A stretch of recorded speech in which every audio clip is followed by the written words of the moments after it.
we thank you for 240 years of freedom. We thank you for our military that has preserved this freedom. We pray tonight for the safety of all participants for an exciting race. And Lord, we pause and that we will remember the families of the victims that have lost their lives and those that are healing through the Orlando tragedy. Lord, may your presence and your comfort be felt at this time. And may we as a nation always strive to be one nation under God. For it's in Jesus' name we pray. Amen. Here to perform our national anthem, please welcome the United States Army Maneuver Center of Excellence Band from Fort Benning, Georgia.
Continuing a Daytona tradition that dates back to the 1970s, please join us in honoring 3 of America's bravest heroes on this Independence Day weekend. Each of these individuals was awarded the Congressional Medal of Honor for going above and beyond the call of duty while participating in daring operations against enemy forces. Please welcome Staff Sergeant Ty Carter, Command Sergeant Major Gary Luttrell, and Captain Florent Grover.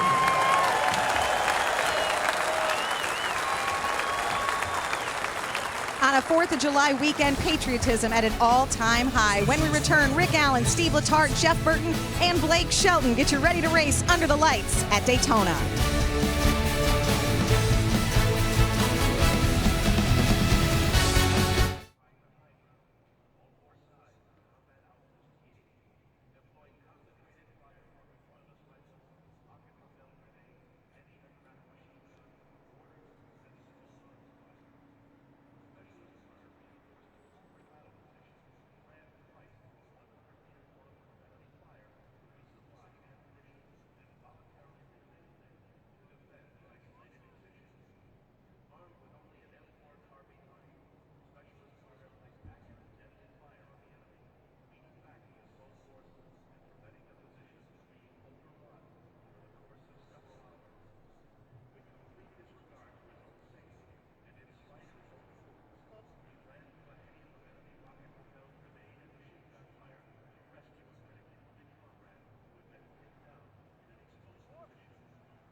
Everybody ready, set, go.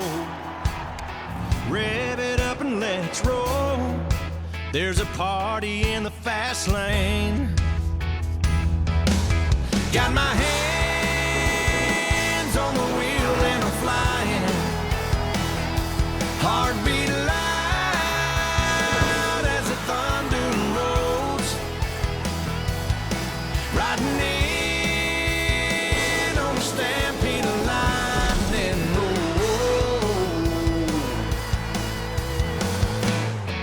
I'm bringing back the sunshine.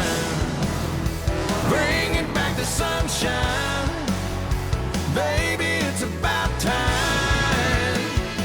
Oh, bring it back. Oh, yeah.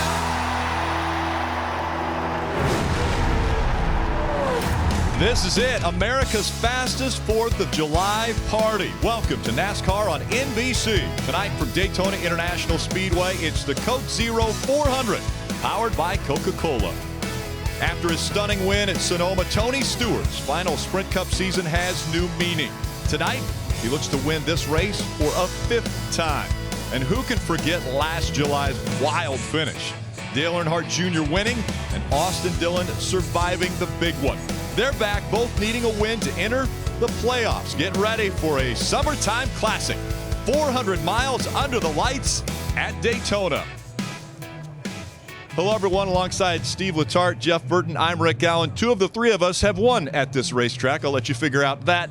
But at this track, they've been racing for almost 60 years now, and the history and the prestige is unmatched in this sport. Yeah, Rick, this is Daytona. This is the birthplace of NASCAR. If you're a NASCAR racer, you want to win at this racetrack. The history, the heritage of this racetrack is NASCAR, and you want to be a winner here. Well, it's clear. It's the World Center of Racing. That's the nickname of this track. Everyone wants to have this race and this race win on their resume and this trophy in their trophy case. A win at Daytona can make an entire racing career.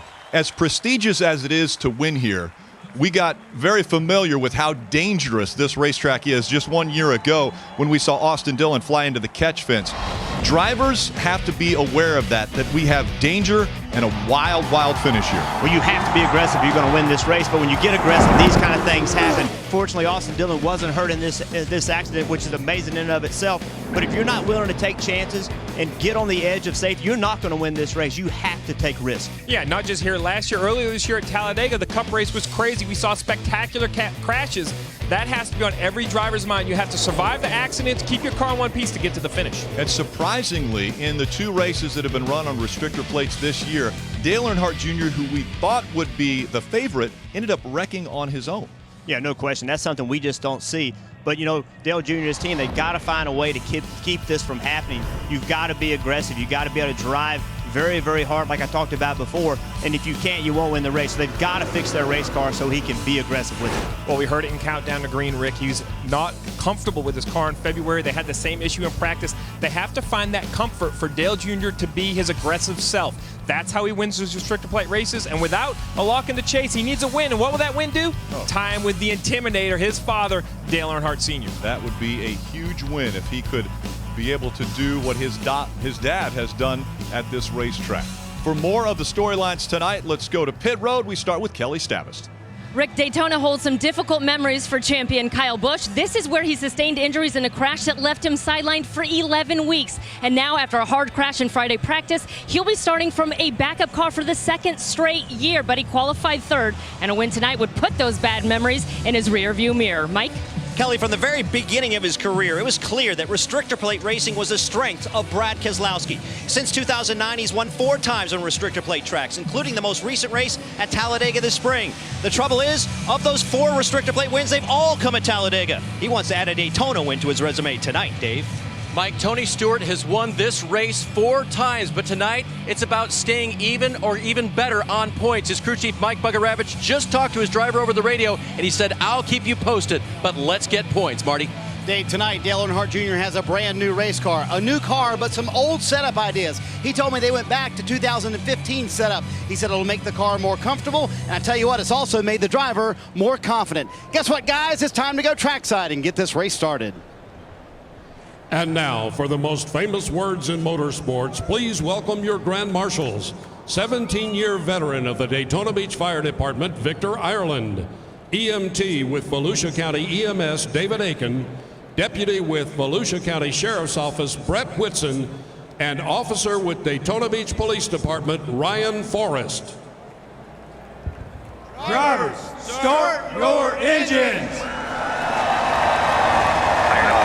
Ready for your firing home. Yeah, I wouldn't go way hard past 16. Just on 16. Point that as we get down pit road. That's right at the line.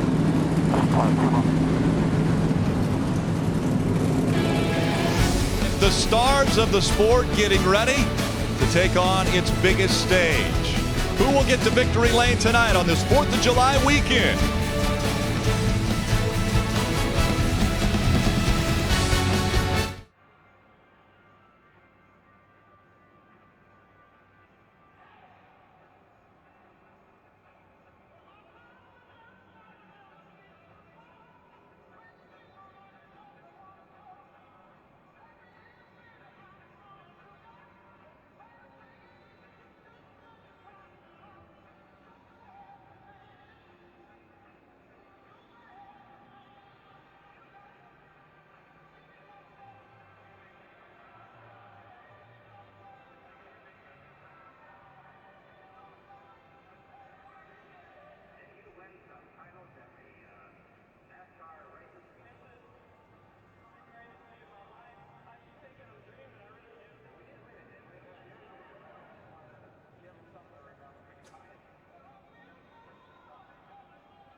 NASCAR on NBC is brought to you by Coca-Cola.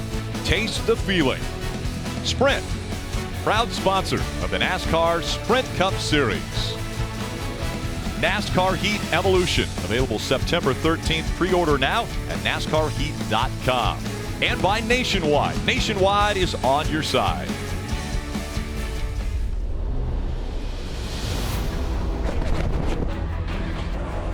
It's very mentally taxing to try to win at Daytona.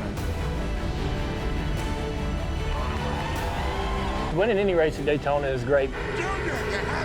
When you win there, you feel like you're at a great Coliseum and have done something good. Anytime you race at Daytona, it's a big deal, and the Coke-Zero 400 is one of those iconic events.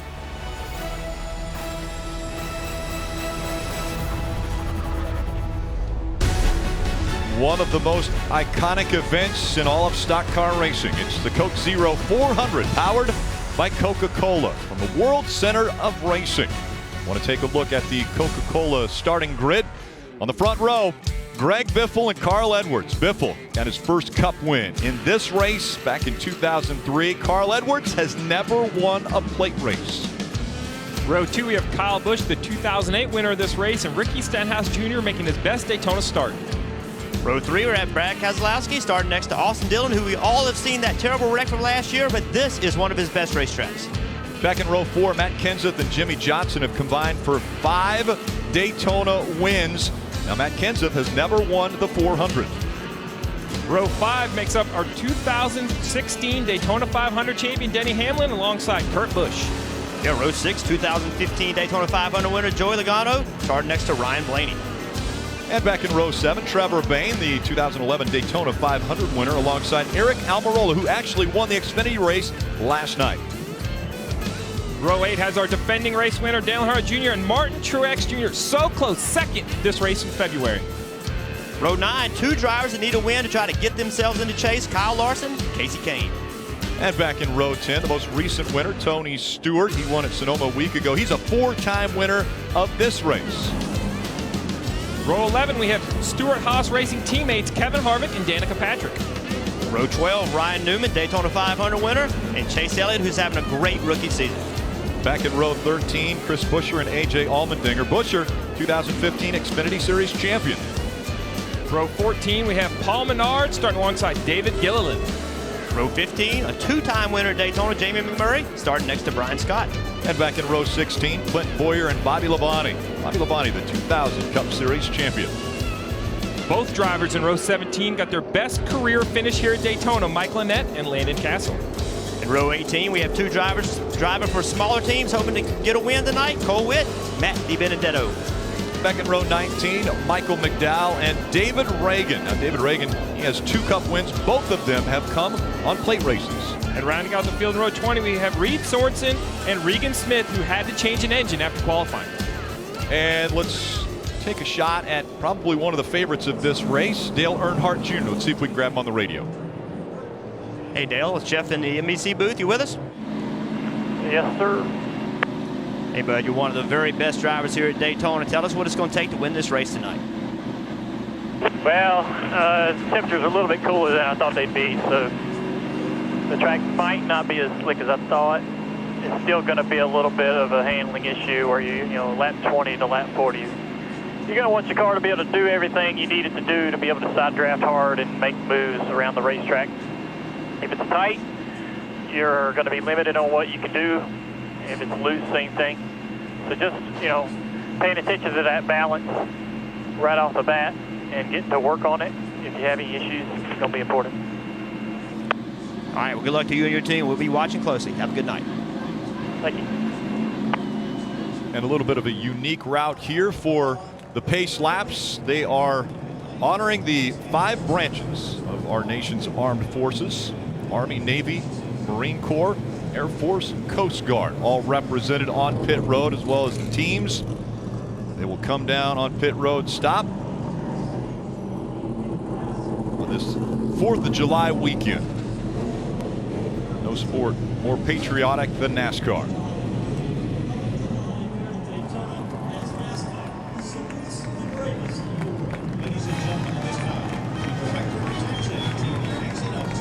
Beautiful scene. The car stopped behind our service men and women. United States Army, United States Marine Corps, United States Navy, United States Air Force, and United States Coast Guard. NASCAR, Daytona International Speedway, and the fans would like to thank the women and men of the United States Armed Forces, past and present, for their service. Thank you for making the commitment and sacrifice to protect our freedoms. We salute each and every one of you. For 240 years, from the 13 colonies to the 50 United States, America is the greatest country in the world. NASCAR pays respect with reverence and gratitude to those who serve and those who continue to serve the United States of America this weekend as we celebrate our freedoms and our independence. From all the military bases all over the country to all the vast reaches of our universe in this world in which our military arms are stretching, thank you for allowing us to enjoy the simple freedom of sitting at a racing venue, enjoying the company of friends. We live the dream because you provide the dream. Thank you very much. Here with us tonight. A great salute to our armed forces on this 4th of July weekend. When we come back, the green flag will go in the air.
This is no mere racetrack.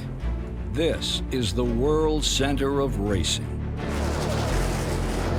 Since 1959, its legend has been forged by excitement. A checkered flag for car number 43. Richard Petty has won the 200th race of his career. Truex on the inside, Hamlin on the outside, and too close to call. Joy. Dale Earnhardt will win the Daytona 500. Junior, you happy? Denny Hamlin has won the 58th running of the Daytona 500. Shock. Oh my God. Oh my God, that is not good. Relief. Austin, you all right? He got out. He got out of the car. And everything else in between. This is Daytona. And here on this July 4th weekend, the biggest emotion is pride. In our country and in our all-American celebration of speed. 3 wide at Daytona. 40 men and women race 400 miles in a summertime tradition, filled with fireworks in the sky and on the high banks. In the end, one driver will join the icons of the sport, who've earned the right to say 4 special words. I won at Daytona. And who will be able to say that tonight? Welcome back to Daytona International Speedway, the Coke Zero 400 powered by Coca-Cola. Over 75 cameras giving you every perspective of this racetrack. Our aerial coverage provided by our partners at Smithfield Foods. We'll also ride along with a few different drivers this evening, carrying the Credit One onboard camera to the number 1 of Jamie McMurray. Will start 29th this evening. Starting 24th with the Sprint onboard camera, number 24, Chase Elliott.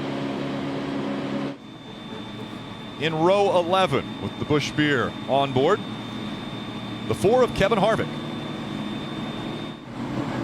In row 10, Coca-Cola on board of Tony Stewart.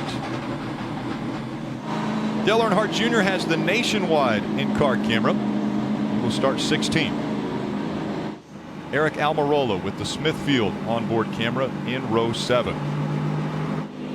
Denny Hamlin has the Coca-Cola onboard camera. He will start 9th tonight. And Brad Keselowski a little closer to the front in row 3 with the Ford onboard. Let's go back to pit road and Kelly Stavist. After a difficult start to the season, Greg Biffle has scored his first pole position since 2012. He told me it feels great. It's given the whole team a huge boost of confidence. His plan now to stay inside the top 10 and then go for that win that would help turn things around for this 16 team. Mike? Kelly, just before jumping in his race car, I had the opportunity to speak with Jimmy Johnson. He told me recently at restrictor plate tracks, his car has not had the advantage. Therefore, he's been forced to be more aggressive. That's been different this weekend, though. He says he's more comfortable in this race car, does not need to take as many risks, and feels he can get back to his winning ways. He's already a 3-time Daytona winner. Dave?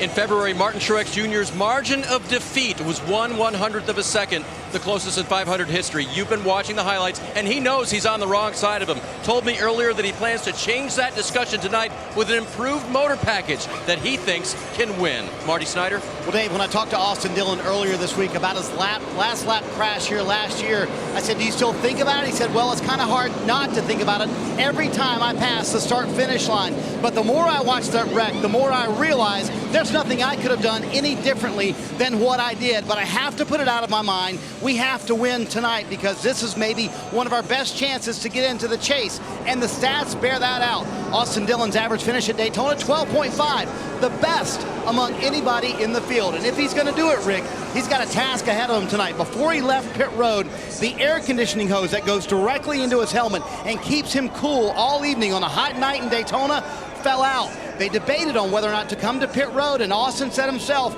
I'm going to tough it out. I want to do it and not lose this track position.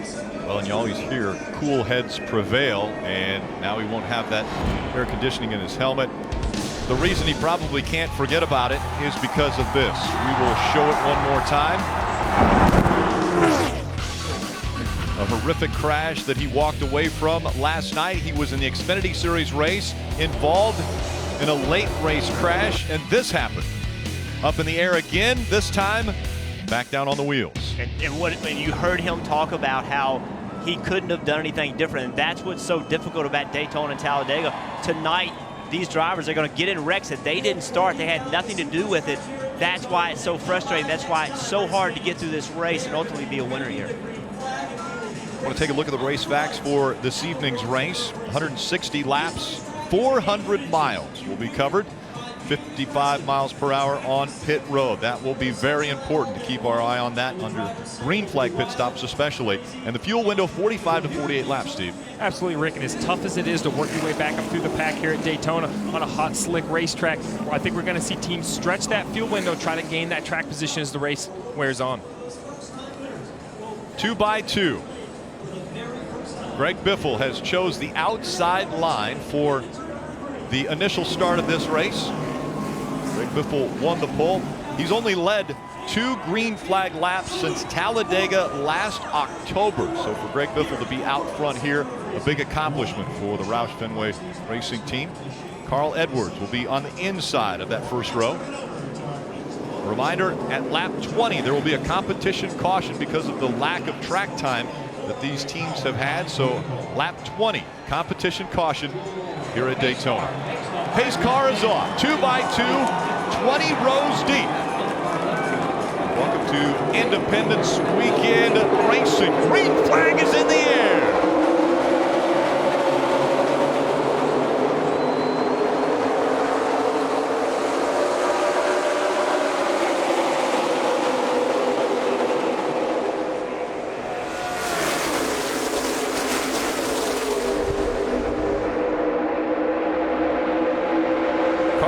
With the advantage as they come out of turn 2 and onto the backstretch. Already 2 and 3 wide behind him. And Dale Jr. jumped out on the outside line, made it 3 wide. Now some people are jumping up there with him to try to go with him, be in front of him and behind him to see if they can make that 3 wide work.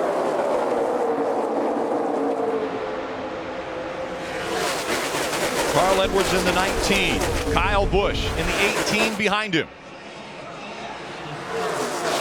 Then it's 2 by 2 behind them. Greg Biffle, Brad Keselowski, Matt Kenseth. A little shove from Dale Earnhardt in the 88. That 88's already switched lanes. We saw him earlier in the top lane trying to make some moves. That lane wasn't going. He ducked back now in the middle lane. So many things go into restrictor plate racing, and one of the biggest is side drafting, and we're already seeing it. Brad Keselowski in the 2 trying to slow down the 19 to get by. Will he make it work as they go into 3? Didn't quite clear him. He did a good job. He almost cleared him. He did slow the 19 down, but he did not slow him down enough. 41 of Kurt Busch all the way up against the wall in the Monster Energy number 41. That black with the green stripes on the hood. We are, Rick. We're going to continue to see this side draft all night long. Basically, the concept is to close in on the car next to you, dump some air in his rear spoiler, slow him down so your lane can advance. You see the 2 do it again on the door of the 19, then back up the racetrack. He's trying to actually put some air brakes on the Carl Edwards. Not trying to advance himself, but slow down the car next to it. Well, he's trying to advance himself by slowing down the car, right? So, and then when you do what you want to have happen is he really, as he side drafted 19, he wants a 16 of Greg Biffle behind him to be right behind him, thinking he can push him in front. Then he has a decision to make. Do I stay with Greg Biffle or do I turn left and go to the inside lane? And the 19 hearing something in the car. This is what they have to say on the radio. Little vibration, it might be a tire, but just a vibration the whole time. Before these tires off and vibrate, we just put stickers on today. Trying to calm Carl Edwards. You heard him say these tires often vibrate when you put sticker tires on. Well, remember, Rick, they didn't have the smoothest practice in the first run on Friday morning, that early AM practice. The 19 went on the racetrack and came back in because he potentially felt an issue with the engine. They didn't change anything. They didn't change the engine, didn't change any parts. Say they found the issue, fixed the issue, but now early in the race he has a vibration once again. 2 by 2 they continue to go. No one moving out in front of the other. It has been side by side for Carl Edwards and Brad Keselowski all 5 laps. you keep seeing people try to make that 3 wide work. So far it hasn't, but what it has done is allowed a few people like Austin Dillon right there.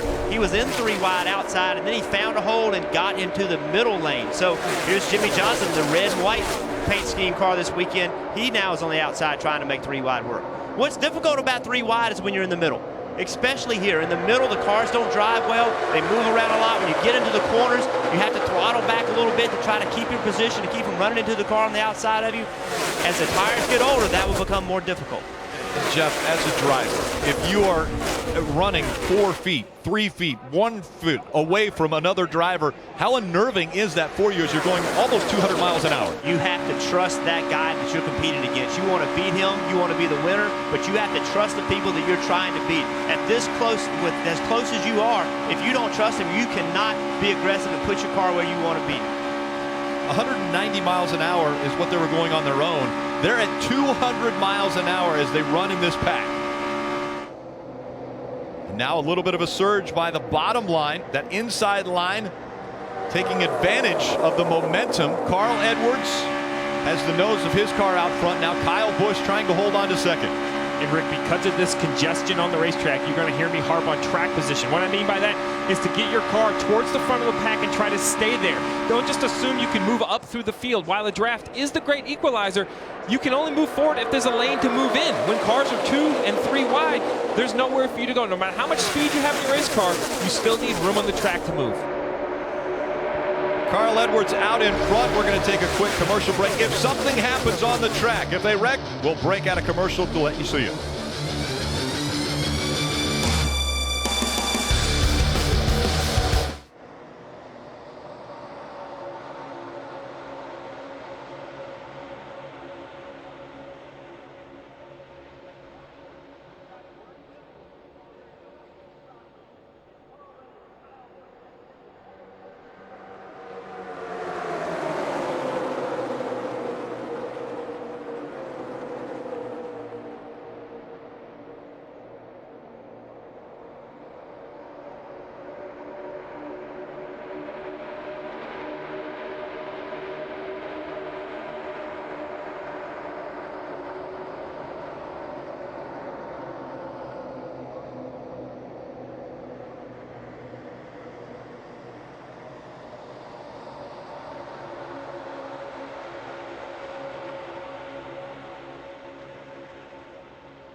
NASCAR on NBC is brought to you by Coca-Cola. Taste the feeling. Coca-Cola has been the official soft drink of NASCAR since 1998. The mission of Coca-Cola is to inspire moments of happiness. On Wednesday, a number of people had the moment of a lifetime. The Coca-Cola racing family treated fans to a couple of high-powered laps around Daytona International Speedway. What a feeling of speed that had to have been. Welcome back to Daytona. 10 laps complete of the 160 scheduled, halfway to the competition caution scheduled by NASCAR. The outside line has been moving. Now Brad Keselowski, with Greg Biffle's help on that high line, has moved up to the top 2 positions. Greg Biffle, Carl Edwards, Ricky Stenhouse Jr. Ricky Stenhouse Jr. in the 17 tucked right in behind Greg Biffle, 2 teammates that could work together. We saw that work very well at the beginning of the year in the Daytona 500 for the Joe Gibbs Racing teammates. You can see the 2 car. He's moved down in front of the 19 cars. He thought the 19 car was getting a run. He moved down in front of him to slow that run down. So he's looking in his mirror right now. He's deciding which lane he wants to go to. But that decision is all based on the run that the cars behind him are getting. If the bottom starts running, he's going to try to block them. If the top starts running, he's going to try to block that lane. For some updates on different drivers, we go to Mike Massaro. You know, Rick, talking with Brad Keselowski's crew chief Paul Wolf this morning, he gave credit to Brad's spotter Joey Meyer for the victory they had in Talladega, saying he coached him all the way to the win. And if you monitor their radio right now, it seems like non-stop play-by-play by Joey Meyer, telling him where the runs are coming from and telling him where the most energy is. Kelly?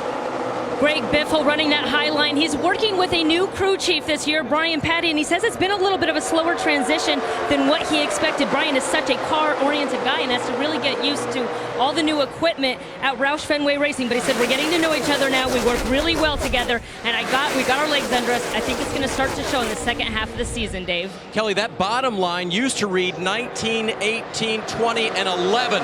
The 4 Joe Gibbs Racing cars, and that's exactly how they practice. They didn't practice in a big pack to avoid problems, and they run very well together. They're showing that now. And Carl Edwards in the 19, no further comment on that vibration. Marty? And Dave, they're sticking to that plan they had in February, trying to make it work better than it worked at Talladega, the last restrictor plate race. And so far, so good with those 3 Joe Gibbs Racing Toyotas hooked up together. Matt Kenseth in that 20 car definitely wants to win this race. He led 40 of the 41 final laps in the Daytona 500.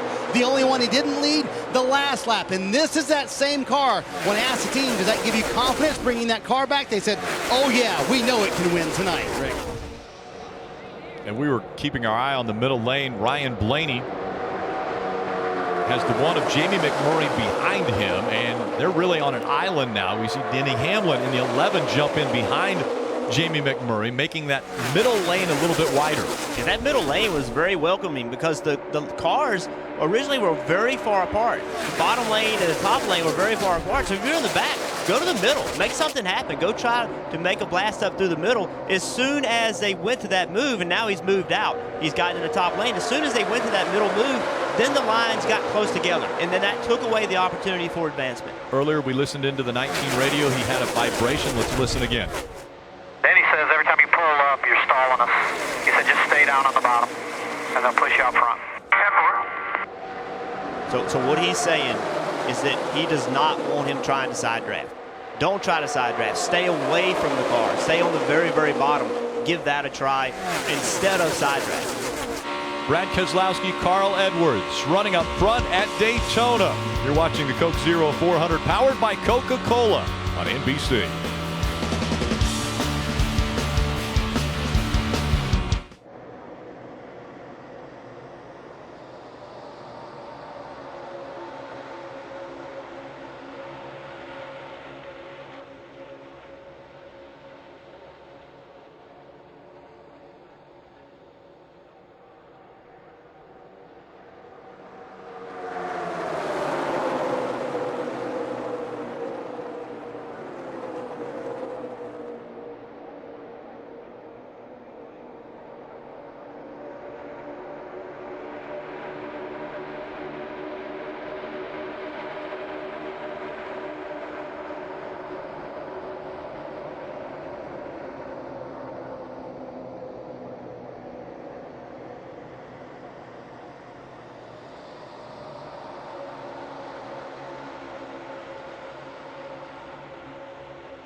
Only one driver has won this race more than once in the last 14 years.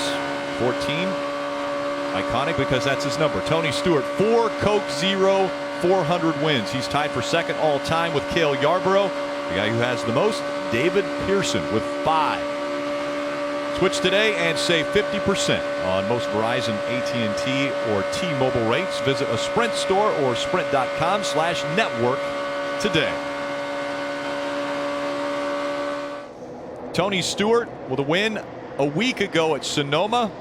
Has to get inside the top 30 in points to be eligible for the chase. He's only 9 points back of 30th when he started this race. Now 22 points behind 30th and Brian Scott. And that point situation is why you see him running where he's running. He's intentionally running the back of the pack. As you see a car pitting, must have a problem. Tony is running in the back of the pack intentionally to try to avoid being in a wreck. As the race goes on, then he'll try to advance his position. But right now, he's just playing it safe, staying in the back. And guys, right now, Tony Stewart, as you said, Jeff, that is the plan. Talked to his crew chief, Mike Bugaravich, this afternoon about what they would do, and he called it damage control, and I quote, because they know they can't lose any points. They can't let this place suck the life out of that championship run possibility. And the caution is out. The 38 is slow on the racetrack. It looked as though Landon Castle was going to try to make it to pit road, but then didn't, and then was slow ever since he left that opening, and now is making his way onto the apron of the racetrack. And this is the competition caution now as well. Dave? Hey, Rick, by the way, he just radioed in. He said the dash goes blank and the engine shuts off. Might be the battery. And when you see that, Jeff, you start clicking switches and seeing if you can do anything about it. But that's what got to Landon. Yeah, that's all you can do is try to cycle the engine, do whatever you can. You know, the engineers tell you how to recycle the ECU and all those kind of things, switch batteries, but obviously you can see none of that helped. So 38 crawling around this 2.5-mile super speedway. Brad Keselowski out in front, Ricky Stenhouse Jr., Joey Logano, Austin Dillon, Greg Biffle all scored in the top 5. Now, caution has come out.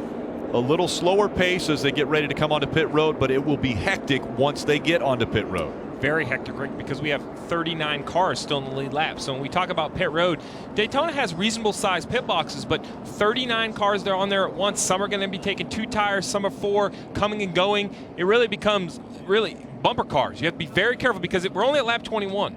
We talk about Daytona, the speeds they're running. These fenders are very important. These drivers have to be very, very careful to not damage a fender or a side.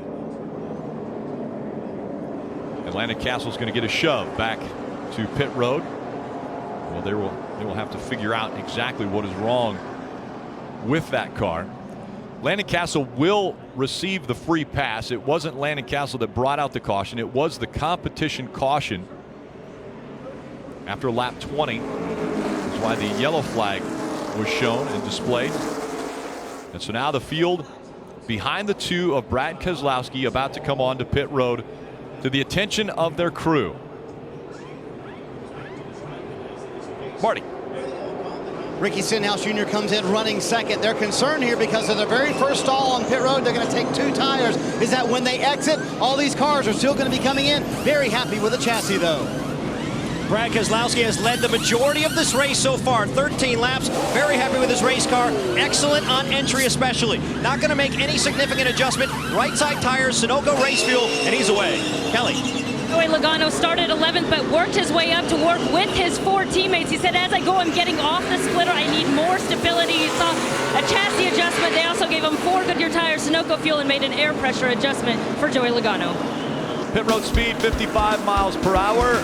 We're under the lights. The lights are on at Daytona. Brad Keselowski winning the race off pit road.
For over 60 years, STP has been developing products to help cars run at their peak performance. To get the inside track on NASCAR racing, go to NBCSports.com/Inside NASCAR. I mentioned it may get a little chaotic on pit road, and that's what happened right at the opening of pit road. The 17 of Ricky Stenhouse Jr., he has an issue because the 88 isn't completely in his stall. He has to back up. Chaos. And this pit road, we talked about it, all the cars on pit road at the same time is a lot of the reason you have that chaos. But as this race develops and we have these kind of problems late in the race, it'll really make a big difference. These cars lost track position because of it. We'll see how much it hurts them. Yeah, the 17 came from second position. He's currently 22nd on the track. I want to take a look at our NASCAR Heat Evolution animation as we look at side drafting in the wind tunnel. Yeah, here's our car in the wind tunnel. You can see the car is all by itself. There's flowing around it, over it. Everything's really smooth. Now we're going to slide another car next to it. As soon as we do that, his right front fender is on the other car's left rear quarter panel. It shoves the air and it speeds the air up, dumping air onto the spoiler and speeding the air up between the two cars, creating a tremendous amount of drag on the outside car. Yeah, we talked about this earlier. This is how side drafting, they're going to do it all night. As that drag slows the outside car down, the inside car can go on by. This is a perfect example. Brad Keselowski down on Kyle Busch's quarter panel, slows the 18 down. The 2 moves forward. It looks like the 2 speeds up, Jeff, but he really has slowed the 18 down. And that in turn slowed the 19 down because now the 18 wasn't pushing the 19. Here's the key. Get close, then get away. You have to get away. If you don't get away from that car, then it sucks you down as well. Yeah, and we're going to continue to see this. It's amazing these drivers are doing this at 200 miles an hour. Look at Greg Biffle within a foot of the 19 car. Dumps that air on the spoiler. Look at the speed it gives the 16. He goes up, gives Brad Keselowski the push he needs to clear the 19. Leader of the race. And a reminder, NASCAR Heat Evolution is released on September 13th. Pre-orders are available online now at NASCARheat.com. Let's check in with Rutledge Wood. Rick, what could be better on a 4th of July weekend than hanging with all your friends? These boys are all here from Texas, got themselves a great bus. We're hanging out. We're probably 50 yards from the track. These guys are running 2 and 3 wide, and they operate on a simple system here for the 4th of July. It's 2 words. Neil, beer me. It's just that simple, Rick. These guys having the time of their lives. This is a great place to see a race right here, guys. And for the next 136 laps, we know where to find Rutledge. We weren't invited. I don't know why. Lights are off on the pace car. The 32-year-old from Rochester Hills, Michigan, Brad Keselowski, the lead car. He has chose the inside line. Greg Biffle will be on the outside line for the restart. The 48 of Jimmy Johnson, too many men over the wall. They had to serve the penalty. They're in the restart zone. We're back to racing.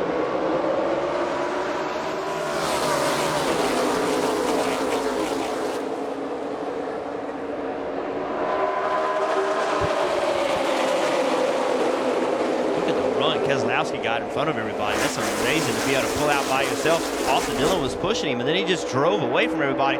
That's not going to help him. He's going to have to do a really good job of blocking to keep him getting past right here. How much time do you think the drivers spend looking in the mirror as opposed to out the windshield? Most of the time, looking out of the mirror. It's not what you do at home driving down the interstate, but when you're driving one of these race cars, you have to be willing to block. You have to take the fast lane away, and you spend a lot of time in the rear mirror. Brad did a great job right there of using his rear view mirror to stop that momentum coming. He got a big run out, which meant those guys were coming at him fast. He did a great job of blocking them. The problem is he has to choose the right line each time. He goes down in front of Austin Dillon, then back up in front of Greg Biffle.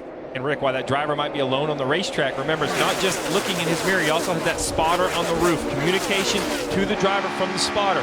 He stands on the roof of the grandstands. He can let the driver know where the energy's coming from, what line is coming from. Look at Brad's eyes. Looks a little bit out the window. Now he's back up into the mirror. A little bit out the windshield, back up in the mirror. He will spend more time in the mirror than he does in the front windshield for sure. He has nothing to worry about in front. The only thing he has to do is hit the racetrack, hit his marks. That's fairly easy to do. What's hard to do here is to get in position in comparison to the other cars, and that's all he's trying to do. in the mirror, and he's going to constantly check that mirror, and his spotter's going to be talking to him. Back, 78 pushing, 16 too wide. And guys, you talk about Brad Keselowski's spotter. I had a conversation with Joey Meyer today, and he said exactly what you're saying. He said, look, normally at racetracks, I spot out in front of the car, but at restrictor plate tracks, I'm looking behind him. I want him to be able to know what's coming at him before it gets there, and you can see there's a run on the high side now. Biffle takes the lead on the high side, so Brad Keselowski wasn't able to stay. Bottom lane through 18, a little bit of help. High lane's tighter, pushing to your right. Wasn't able to stay in front of the outside line. You're ahead by 2 on Kyle. Now Biffle in front. Even with you. You're ahead by 1 on Kyle, 3, and the 19 behind him. Still outside. Equally spaced. Right lane's tighter. You're ahead by 1. Greg's ahead by 1. High lane's tighter. 78 and 34 behind him. Outside. You're ahead by a nose. Right corner. Dragging your right corner. Tight right. Gonna go back by. Tight behind. 18, 3, 19 in your mirror. Equally spaced to your right. You're ahead by 2. You're ahead by 2 out back. Biffle's ahead by 1. Big run now for Brad Keselowski. That's Joey Meyer, the spotter for Brad Keselowski. Look at all the information the spotter's giving, Jeff. It's not just clear or car outside. Tight right, 1 behind, 1 ahead. As a driver, what does all that mean to you with you and your race car? Well, you heard him talking about, not only how far the car was behind him, but how far the car was behind the competitor, Greg Biffle, because that explains to him what kind of run he has coming. Can he try to defend it? Can he do something side drafting? So the spotter has to give you all this information about what's going on around you, not just what's going on with you. For more on Greg Biffle, who was out front for just a while on that outside line, Kelly Stavist. And Greg Biffle reporting that his car is handling well, but he said it's really draggy. It feels really slow. When they came in, they took 2 tires only, and they made an air pressure adjustment, a wedge adjustment for Greg. But then he asked his crew chief, hey, did you put any tape on the grill? And he said, no, he didn't. He said, well, let's try that next time and see how it goes. Now, Steve, how does putting tape on the grill help give him more speed? Well, Kelly, it's a great idea for more speed. You're going to apply some tape to the front grille, not let as much air into the radiator, reduces drag, make the car faster, simple as that. But the concern is Greg Biffle's leading the pack. If he gets back in traffic, there's a whole lot less air cooling that car. So it's a great plan, but you have to be very careful and stay out front. You know, Rick, it's funny. We heard Dale Earnhardt Jr. count down to green talk about the track. A lot of people talk about it being hot and slick, but he seemed a little concerned that the temperatures had come down. That's really what I think might have happened in the 16. He says the car's driving great, but it doesn't have the speed they're looking for. Maybe they have a little too much downforce built in for the current situation. And Mike Massaro, what was going on with the 43 on pit road? Well, the 43, among other drivers, had made adjustments on pit road. The 43 in particular, they've got these ducts on the sides of the window. They're called NACA ducts. It allows air to get into the cockpit of the race car. One of the hoses became disconnected. That forced them to spend extra time on pit road reconnecting it. But the 43 wasn't the only car that made adjustments and modifications. The 48, Jimmy Johnson, Chad Knaus discovered a little bit of a hole in the front nose of that car, so they took right side tires on lap 22, but when they saw the hole in the nose, they brought them back in on lap 23, repaired that hole, and took left sides as well. And that's why there was too many men over the wall, so they had the penalty that they had to serve because they were fixing the hole on the front of the 48. But through all that, they've lost track position. Look where they are. They're in the middle of the pack. And so many times we see wrecks happen right here to where they are. So, you still have a long way to go in this race. You don't want to give that track position up, not just because it hampers your ability to maybe win the race later, but it also puts you in the position to more easily get into a wreck. Just moments ago, we saw the 13 of Casey Mears. He was in the middle, and the 44 of Brian Scott was coming up on the outside line, literally inches separating the 2 cars as Brian Scott went by, but there was no place for Casey Mears to go. Marty. Well, Rick, currently Chris Buescher, as you see on your screen, in the 6th position. Let's give a call to that race team. And do you remember Chris Buescher's last restrictor plate race? He certainly does. He was flying through the air in Talladega upside down. He told me, I don't want to do that anymore. He's finished 39th and 37th in his 2 plate races. And it's awesome to see them running up in the 6th position. But as he told me earlier this week, Rick, I just want to finish the thing tonight. If we finish on the lead lap, I'll be a happy guy. Because he knows what happens at restrictor plate racetracks. It is so dangerous. There is so much craziness going on the racetrack at all times. Unnerving for drivers that have to be out there for 160 laps. Yeah, no question. He's a former Xfinity champion, so we know he's a really good race car driver. This is his first year as a rookie in the Cup, so he's driving for a little bit of an underfunded team. So to get some running time up front has to feel great for him. Buescher in 6. He spent only 2 laps this entire season in the top 5.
Under the lights at Daytona International Speedway. Aerial coverage provided by our partners at Smithfield Foods. Watch every Sprint Cup Series race with the NBC Sports app and get closer with additional camera angles, driver stats, and track information available on mobiles, tablets, and connected TVs. Download the app and find out more at NBCSports.com/live. Brad Keselowski out front. Paul Menard in the 27 has made his way up to second. Now the 22 of Joey Logano working that low line. We're not seeing the organization that we saw earlier. It's not 2 distinct lines anymore up front. They're scattering out, spreading out now. And as much as there is the spreading out and moving around up front, there are still drivers that are hanging out in the back. And look at how far back we have to go. Drivers, part of the Stewart-Haas organization. Kurt Busch in the 41. Just in front of him is Denny Hamlin in the 11. There's Tony Stewart in the 14 with the Bass Pro Shops on the hood.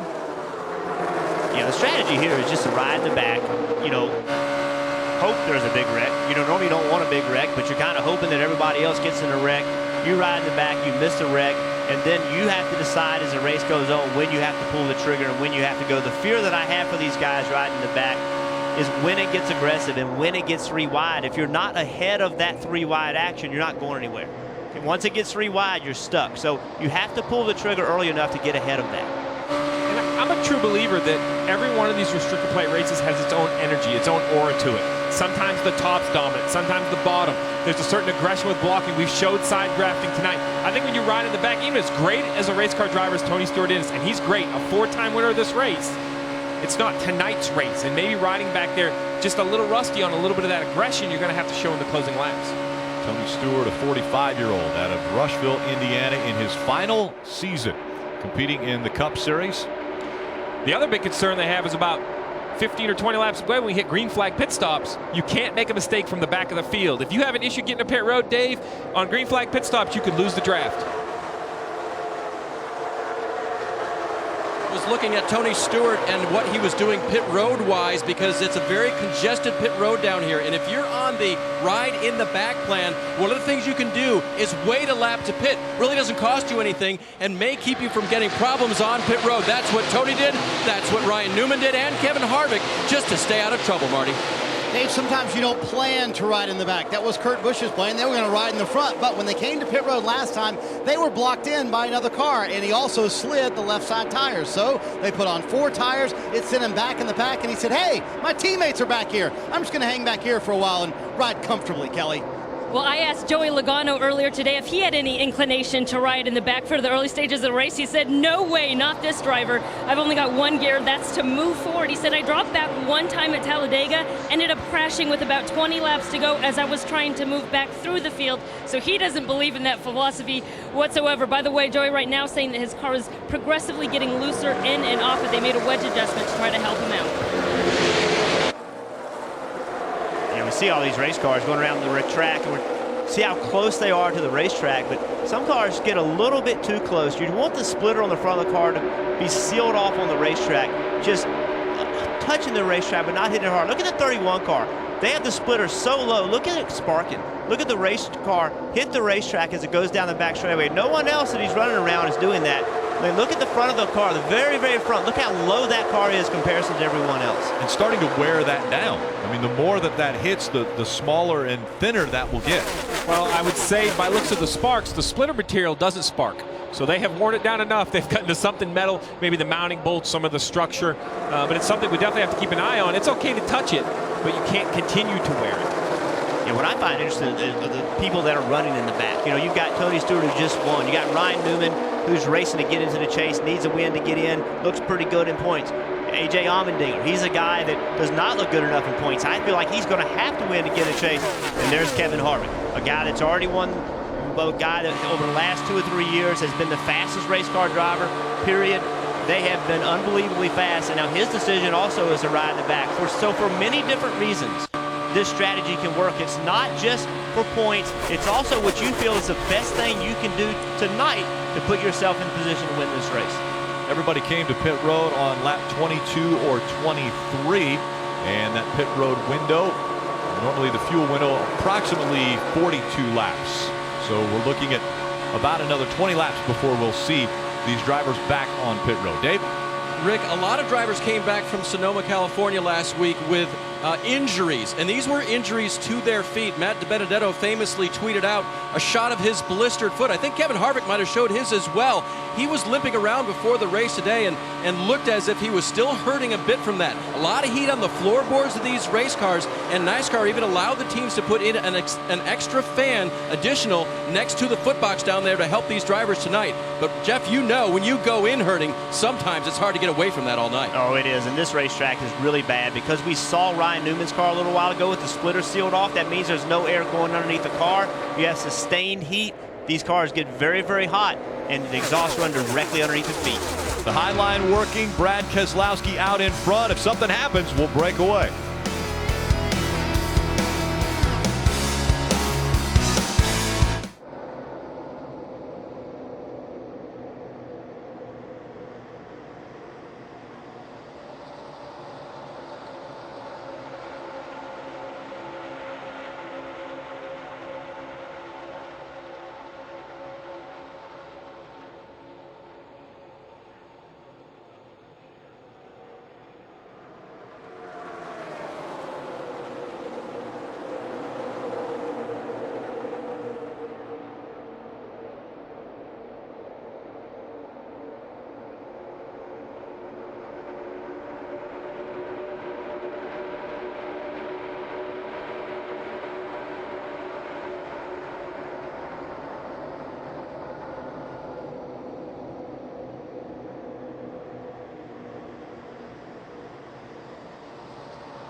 NASCAR on NBC is brought to you by Pennzoil Synthetics. Make the switch to Pennzoil Synthetics today. Credit One Bank, the official credit card of NASCAR. Ford, we go further so you can. And by STP. Get the ultimate performance with STP Ultra 5-in-1 Fuel System Cleaner.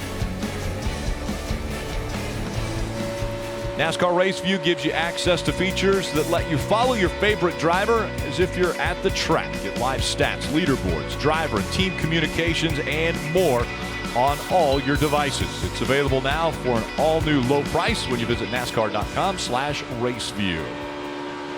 Brad Keselowski out in front, but Mike could be an issue with this car. Well, guys, you can see the debris on the front of the grille of the 2-car in Brad Keselowski, and that's causing the car to get a little bit hot and creating some concerns inside that camp. 5 over. No water coming out. 5 over there. We got a good car. If you need to get out of there, we can get back up there. Watch your temps. Only going to get hotter if I get traffic. I didn't know if we could get rid of it. 10-4. 10 over right now. 10 over. And that was a couple of laps ago. He just said it's 15 laps over. Paul Wolfe said if you start pushing water, we're going to need to pit. And not too long ago, Wolfe said, I'm getting a little bit concerned. We might want to think about dropping back in the pack and removing that debris, guys. So what he's referencing there is 15 over, 10 over, 5 over. That's over a limit that they've set for water temperature.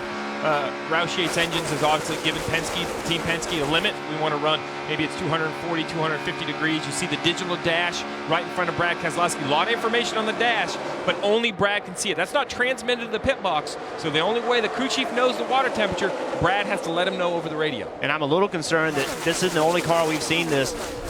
Bobby Labonte had to pit under green a little while ago with debris on his grill, and you see the 78 of Martin Truex. I'm sorry, Martin Truex Jr. making a big move on the bottom right here. Martin Truex Jr. tucks in behind the 2 of Brad Keselowski. Keselowski still out front. Keselowski's never won at Daytona. Got my hands on the wheel and I'm flying.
Get the latest NASCAR news, results, and highlights delivered straight to your inbox. Never miss a story or last lap pass by subscribing to the official NASCAR newsletter today. Visit NASCAR.com/newsletter. Brad Keselowski out in front as we ride along with young Chase Elliott. When I say young, I mean 20 years old, out of Dawsonville, Georgia. Out in front, Brad Keselowski and the two trying to get the debris off of the grill. Let's look at how he tried to get that debris off. And let's look at why he was trying to get the debris off. Look at right here in the circle, the steam coming out of the engine. That's the overflow in the radiator. There's a pressure relief valve that is popped, and because of the pressure in the radiator, it's pushing water out. It will eventually either run all the water out of it, or the PR, or it'll push enough pressure out of it, and then the pressure will be okay. And then if it overheats, it'll pop again. Yeah, Jeff, how does Brad Keselowski know it's overheating? Not only have the gauges, but look right here in the digital dash, the top of the digital dash, 2 numbers flashing red, water temperature, oil temperature, telling Brad that we have an issue, it's too hot. They have it programmed in. It's a great understanding of not only does it read it, but if it gets too high, they can have alarms in there to really get the driver's attention. And he needs to get the driver's attention with it flashing, because so many times he's looking just in the mirror and out the windshield. Well, that's exactly right. But remember, when those are flashing red, that's an alarm for the driver. It doesn't mean necessarily that the engine's going to blow up. There's a variance, okay? You got to get your attention in time to do something about it. But if it doesn't continue to build too much pressure and temperature, rather, it may be okay. That's why he's continuing to run. If he was exceeding those numbers for more than a few laps, he would have to pit. And he is getting close to the time when everybody needs to pit. They're going to have to come in right around lap 65, 66, and we're already on lap 59. Marty.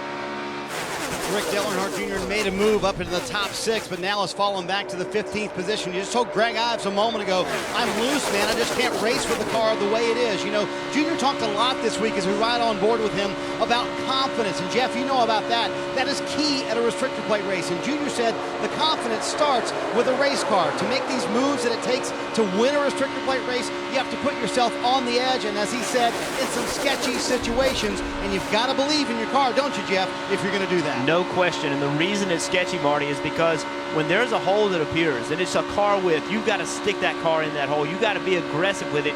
You can't think about it and say, oh, can my car take this? Am I going to get too loose? Am I going to get too tight? You can't think like that. You got to fill that hole immediately and trust that your car will stick. It's interesting, as we were riding along with Dale Earnhardt Jr. in the 88, his dash looks completely different than Brad Keselowski's dash. Totally set up different for each different driver. They can all customize it. It's up to the driver. You know, we talked about the Daytona 500 and the Joe Gibbs cars working together. Well, right now, the 2 Penske cars, 2 in the 22, Keselowski, Joey Logano running 1-2.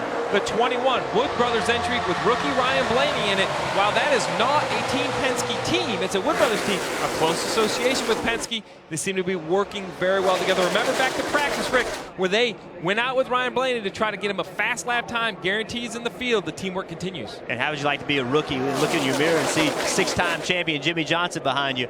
Great experience for young Ryan. And I bet Ryan Blaney at 22 years old saying, I wonder if Jimmy Johnson's saying, oh, I'm looking out my windshield at a 22-year-old rookie in the Sprint Cup Series.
As we look at the biggest mover presented by Sprint, Jimmy Johnson has moved up 34 positions since the restart.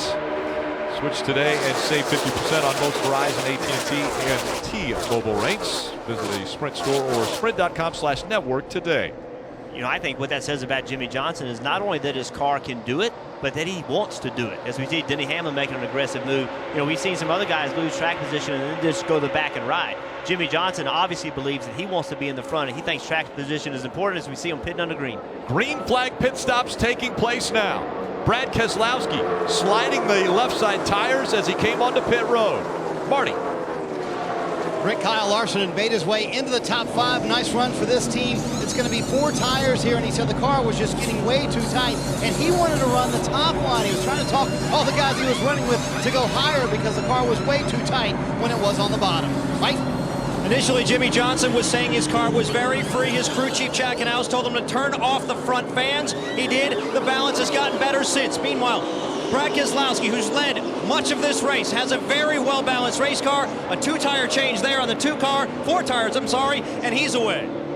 And his teammate Joey Logano in the 22 came down pit road. He said he's getting really tight off the turns in the high grooves, especially off of turn 4. It was 4 Goodyear tires for Joey Logano. Green flag pit stops continuing to cycle through the second wave now on pit road. Rick, the biggest problem for Chase Elliott, he said the car just will not get off the splitter. They've been really struggling with that. Despite that, he's run up into the top 5 and having a very nice run. So what they did is add some packers to the front to get that splitter off the ground a little bit for the 24 car, Dave. Carl Edwards' car was not handling very well at all, so he bailed and went to the back until they could improve the handling. 4 tires and Sunoco fuel, Kelly.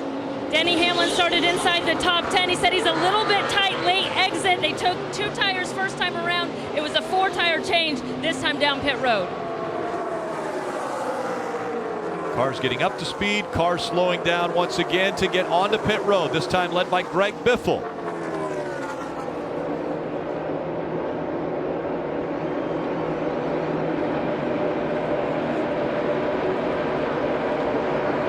Of Paul Menard also down there. Marty. And you see Austin Dillon coming on pit road. Handling definitely a factor for this race team. Loose into the corner, tight in the middle, loose on the exit. You don't hear that very often at Daytona. 4 tires, you see the wedge and also air pressure adjustments for Dillon. Kelly.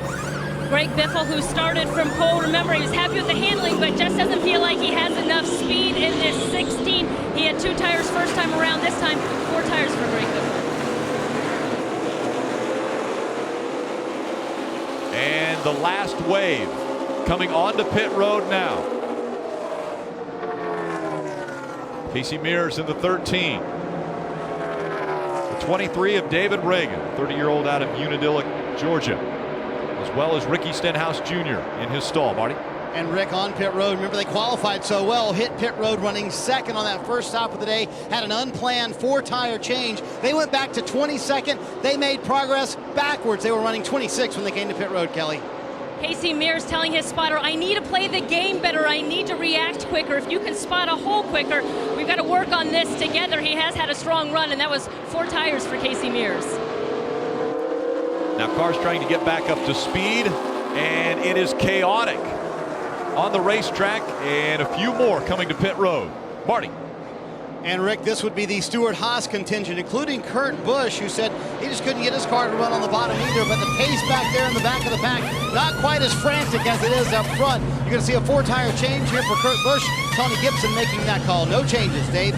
Tony Stewart's car is very, very tight right now, will not turn in the corners, and that's the same complaint for his teammate, Kevin Harvick, who added at the very end, holy heck, my foot hurts.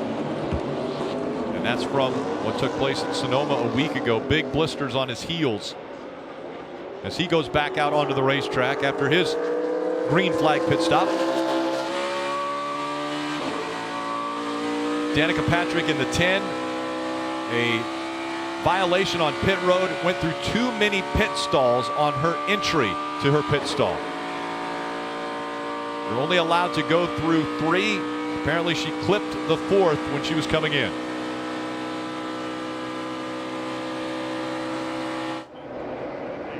And now the chaos as everyone has gone through for Green flag pit stops. Where will they settle back in? And look how unorganized the pack gets. You have a little bit of group of a pack, 15, 20 cars in the lead pack, then a gap, then some stragglers. Green flag pit stops are so important on and off pit road efficiency and what lap you come on. But look at the closing rate. Joey Logano, Brad Keselowski trying to get back to the front, chasing down Kyle Busch. Kyle Busch scored as the race leader in the green, number 18 out front. Joey Logano in the yellow and red, 22 behind him, darting back and forth.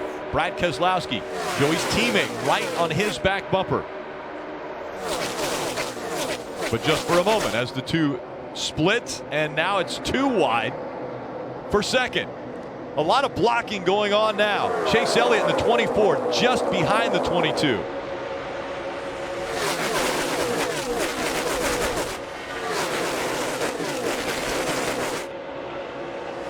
Kyle Busch moves to the outside line to slow that line back down.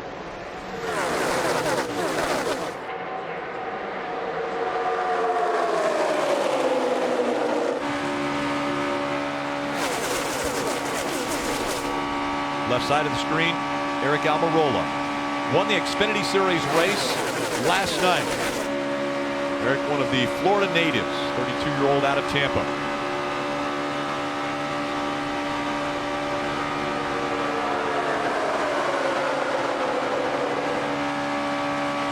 Really strong tonight. These Fords, Eric Almirola's driving a Ford. They have been in toward the front almost the entire night, so they have found some horsepower. They qualified really well, and here they are in the front of the pack. It's amazing how it shuffles up. These green flag pit stops, it's amazing how the field gets shuffled through it. Yeah, the 43 came into pit road in 22nd. Great job on and off pit road. Now he's currently running 5th. The opposite end of that spectrum, Ryan Blaney. We showed earlier, running with his two Penske quasi teammates. You have Brad Keselowski still leading, Logano in 4th. Blaney all the way back in the pack, currently 21st, Mike. And that's not where they wanted to be, obviously. Speaking with his crew chief, Jeremy Bullins, this morning, he said the game plan, we want to be up front. We don't want to hang out in the back. We certainly don't want to be in the middle where lots of things can happen, and mostly bad things, of course. The one thing he did say that was positive for Ryan Blaney, he said although he's only run 6 restrictor plate racetracks, he's earned enough respect from his peers that he will get drafting help today. And we've already seen that. Jimmy Johnson was working with him earlier today. For the last 5 wins for the Wood brothers were by drivers getting their first win. Ryan Blaney trying to do that. Flirting with disaster. If anything happens, we'll break out a commercial.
In the arena,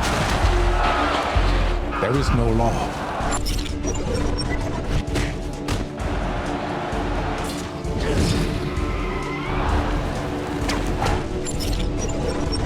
Remember, defeat him and you'll defeat an empire. Go, go, go!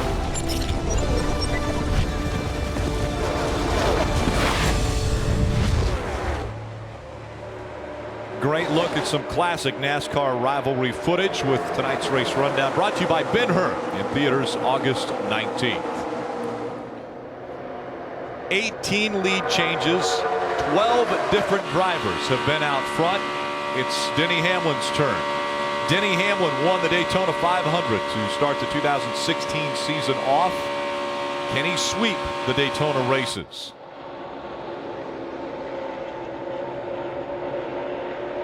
Things for sure, if he's going to do it, he's going to have to block. We've seen the leader all night long have to make big blocks. Pay attention to the mirror. He's going to win this race. You're going to have to do that. Kelly. And as a reward for winning the Daytona 500, FedEx let Denny design his own paint scheme for this race. You see that black, red, and white scheme. He said he wanted to look like an old school, late model racer. But then he kind of jokingly said, if I ever get the chance to do it again for this hot July race, it's going to be white on white on white. It was definitely hot and humid throughout the weekend here in Daytona. And you see inside of the car, 101 degrees, a lot of sparks there. Great move as Denny Hamlin still trying to hang on to that lead. Kyle Busch working to the outside now of Eric Almirola.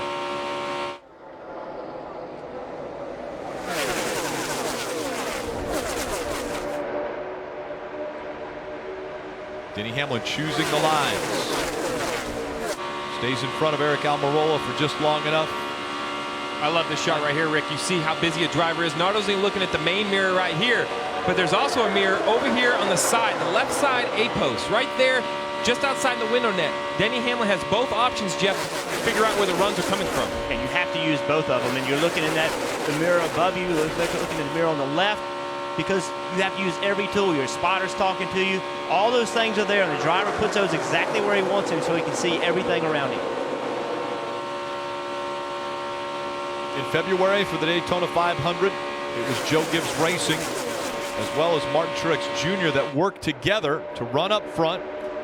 And then on the last lap, coming out of turn 4, Denny Hamlin able to get by Matt Kenseth and then make the move on Martin Truex Jr. to get the win. It was the closest margin of victory in the history of the Daytona 500. And now, two Joe Gibbs Racing cars working together out front. And we just saw those mirrors, Steve, that you did a good job of showing. But look right here. This is why you have to have those mirrors. Look at Jamie McMurray's helmet. It is shoved in between the head surround. You want that because in an impact, in a wreck, you don't want the driver's head moving around. Well, now the driver, he can't move his head to the right. He can't move his head to the left. Can't turn your head. You can really almost only look forward. So as you can see, Jimmy Johnson right next to him, he can't see him by turning his head. You're not able to do that. So you have to use those mirrors because you do not have mobility. Denny Hamlin continuing to try to stay in front of the pack. It got 3 wide for a moment as the 18 of Kyle Busch gets shuffled into the middle, and now Brad Keselowski moves up into second.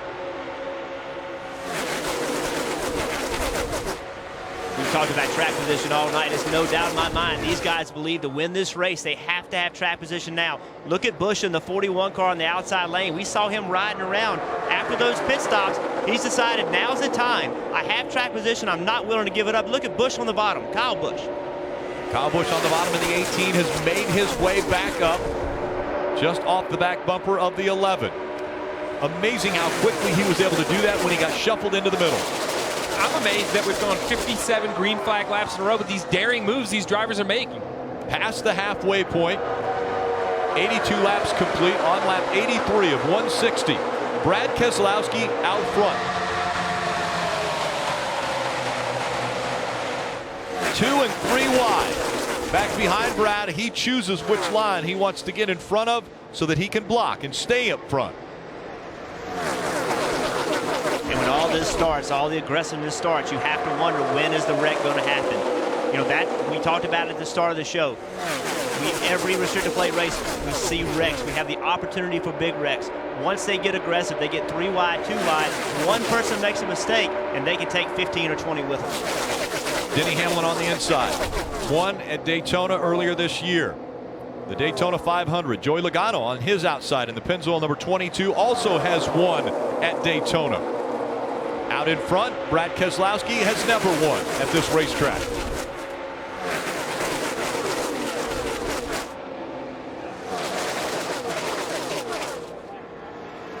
After the green flag pit stops, things heated up on the racetrack. Tight racing at Daytona International Speedway.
We're on lap 88 of the NASCAR Sprint Cup Series Coke Zero 400, powered by Coca-Cola. Share a Coke and a song. And speaking of songs, one driver feels the need to sing in the car.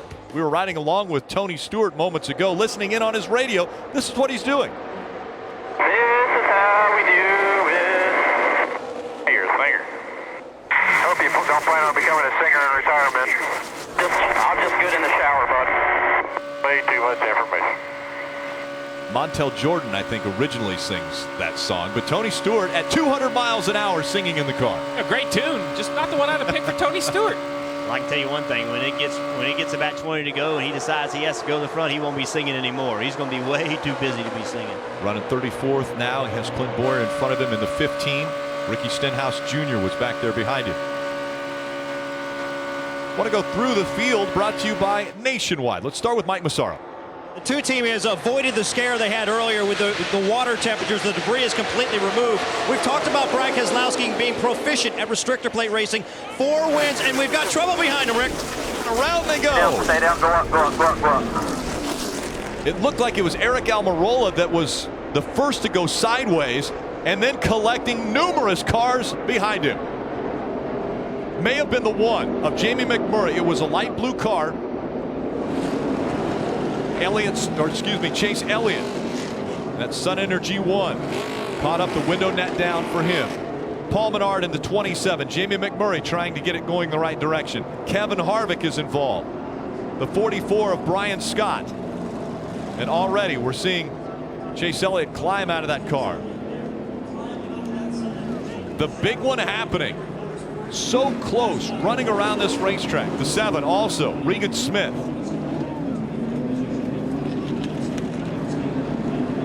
So much damage to the back end of the 7 of Smith. Brian Scott climbing out of the Shore Lodge 44.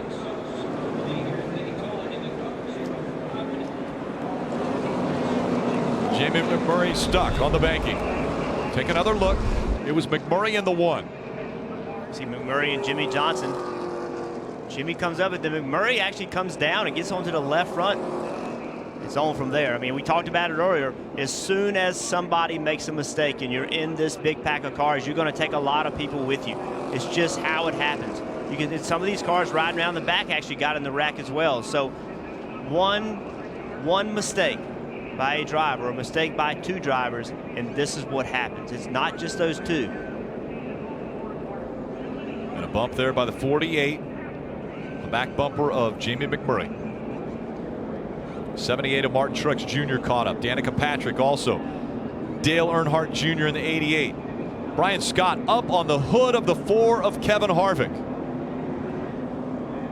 Chris Buescher, 23-year-old out of Prosper, Texas, was involved. Also that 46 of Michael Annett, another Midwesterner. Big impact. Jamie Murray hit really hard. Ended up getting clipped in the rear, turned him to the right. Hard impact, and all these cars had nowhere to go. Of course, Jimmy Johnson in the 48 involved from the beginning. And we're on board with Jamie McMurray. You see him just saw the wheel, that small movement. He just couldn't save it. Hard impact, and look at the multiple impacts. Another shot. 3 big hits for Jamie McMurray. Gets his hands off the wheels, so as the wheel goes left and right, it doesn't catch his thumb or a finger. On board here with Dale Earnhardt Jr. You hear him out of the gas. Check it up. Just nowhere to go. He drives through the accident, but a lot of damage to the nose of the 88 car. All 4 Hendrick cars involved. Casey Kane as well. A lot of damage to the 48, the 78. And the frustration of speedway racing is this is it. 2 drivers, Jimmy Johnson and Jamie McMurray, get into one another. Just mistakes. And their mistakes are going to cause a poor night for 15, half the 16, field. 17 cars. Yeah. We're at almost 19 cars that I've counted. And look at Kevin Harvick, how far underneath Brian Scott he is. The rear tires are on the roof of the 4 car. Matt DiBenedetto in the 83 is up underneath the 4. And the sparks flying. So much sheet metal damage. Things happen so quickly, but you can see the 1 car. The 48 moves up, and at the same time, now the 1 starts moving down, just barely clips him. Then he gets into the side of his teammate. Then he has to slow down to keep him wrecking, and the 48 gets into the back of him. So, kind of it looked like to me at the same time, they just kind of got together. The 48 moved up, the 1 moved down, and it started every bit. And Jimmy was thinking 3 wide, and the 1 didn't think he would be in that lane. On board with Kevin Harvick. You mentioned the 44. You hear him out of the gas, on the brakes. Go low. Absolutely nowhere to go. You see his view, a car on his windshield.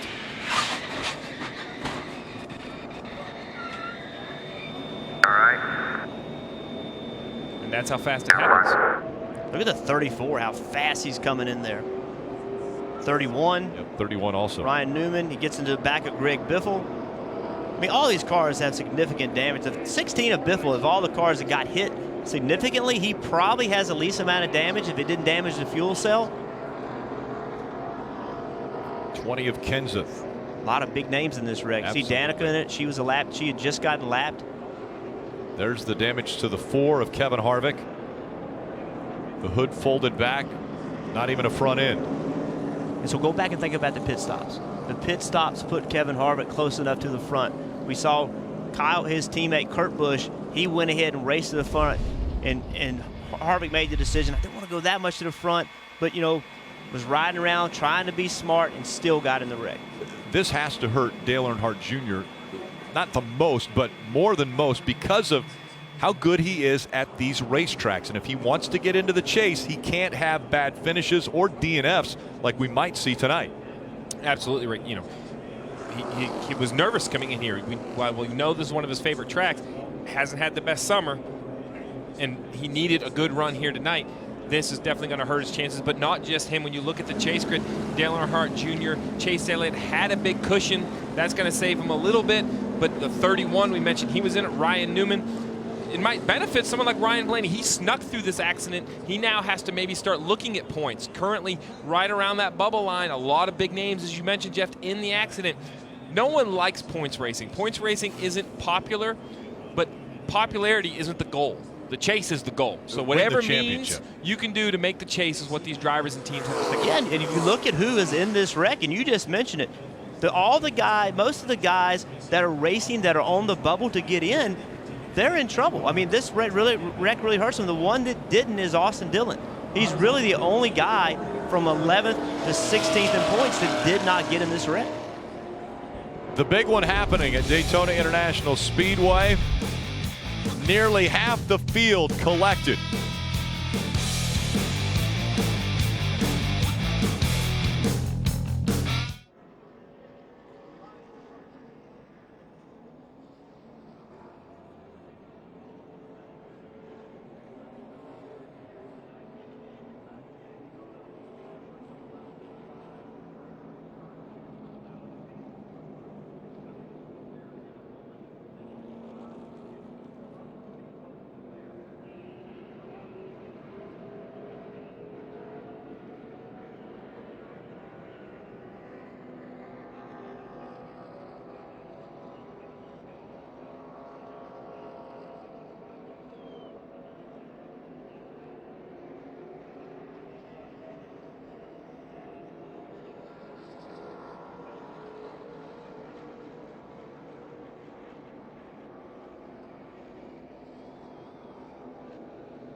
You can see track cleanup continues here at Daytona after a crazy wreck. We're back for the Coke Zero 400. Unfortunately, Kevin Harvick will not be continuing in the race this evening. What happened? Could you see much of what developed to cause that wreck? Just off of the replay here, our Busch Chevrolet we started in the middle of the pack, so we dropped to the back, and as we pitted there, we knew we wanted to work our way back towards the front.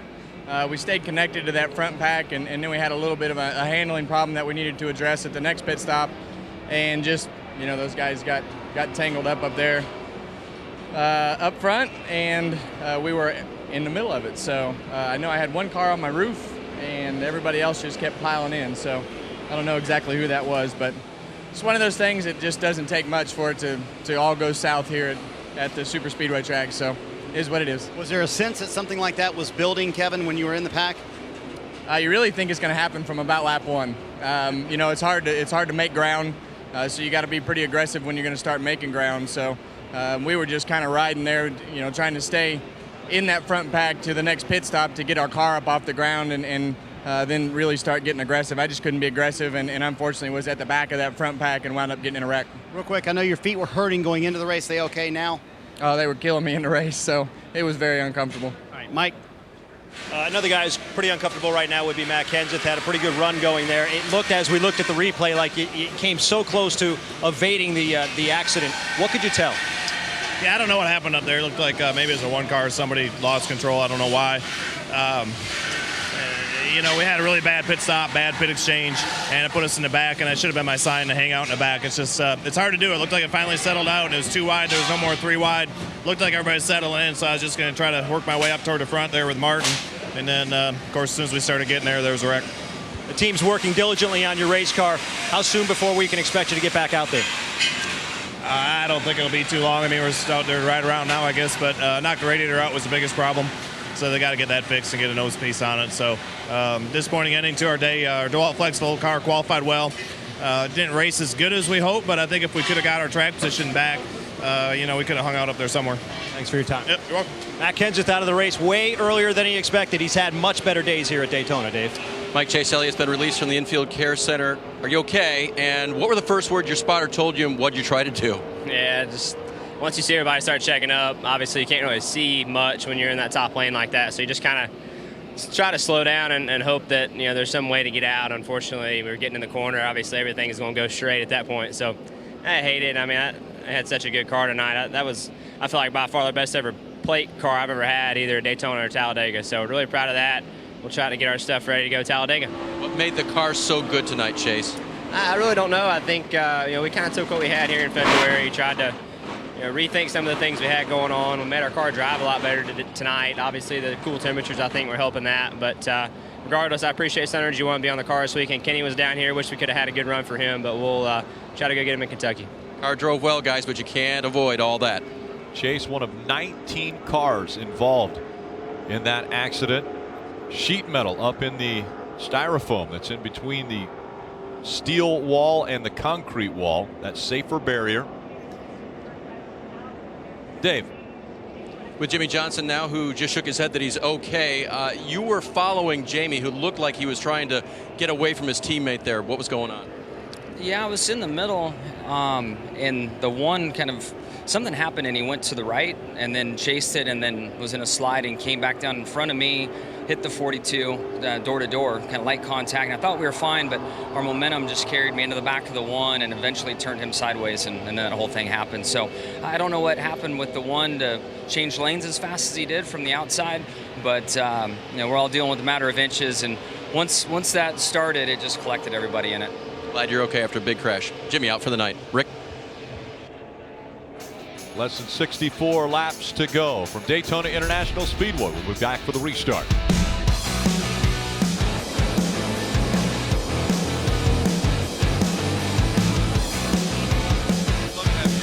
Can we turn the lights on, Ron?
under the second caution of the night from Daytona International Speedway, and it was the big one. 19 cars involved in the most recent accident, and all of the drivers that went to the infield care center were checked and released.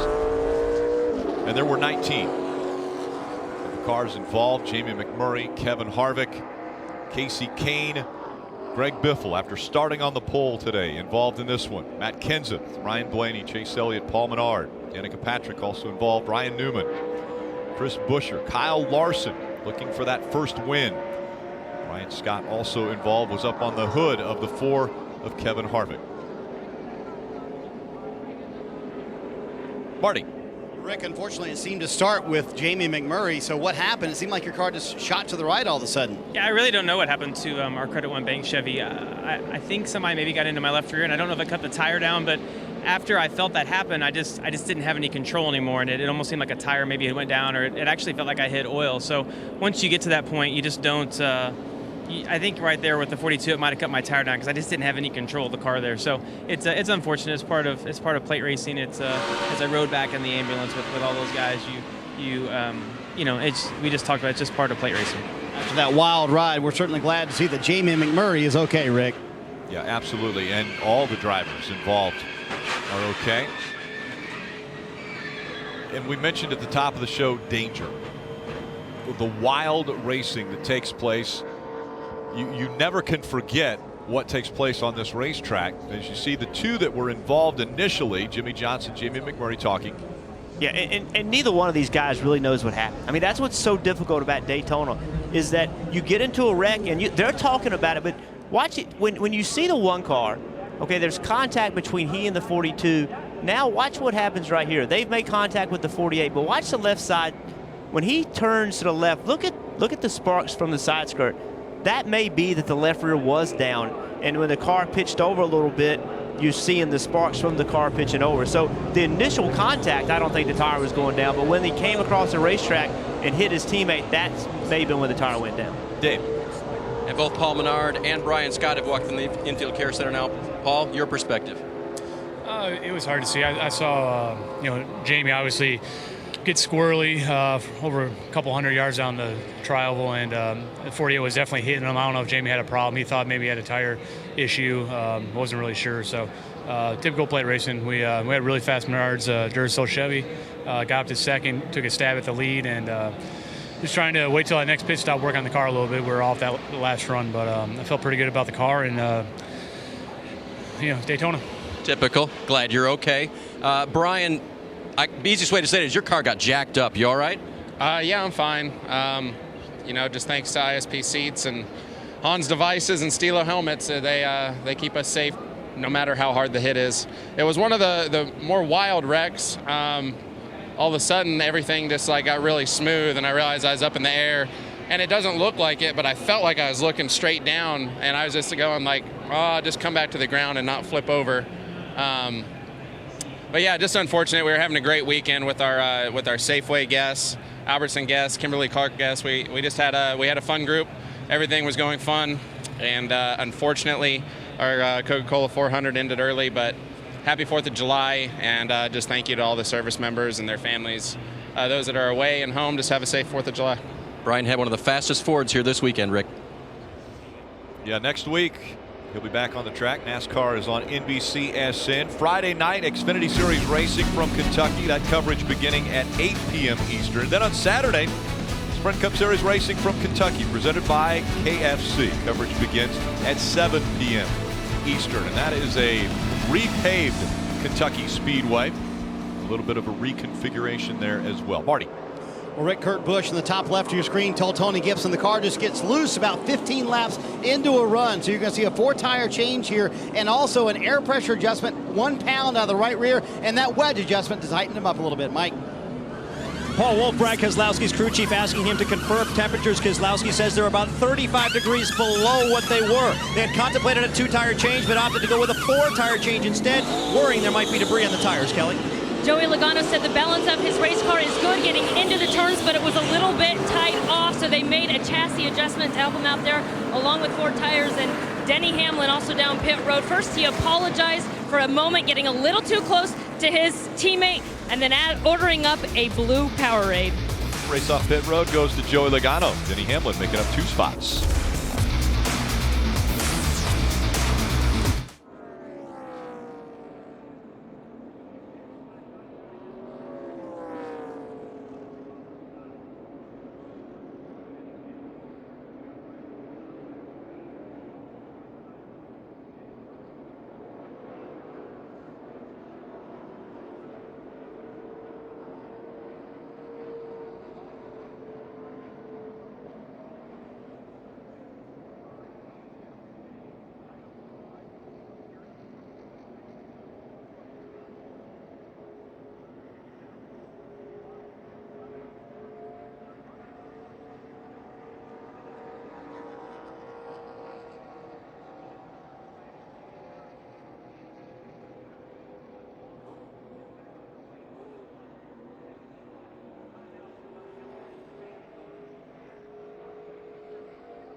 NASCAR on NBC is brought to you by NASCAR Heat Evolution. Will race its way to Xbox One, PlayStation 4, and PC on September 13th. Pre-order now at NASCARheat.com.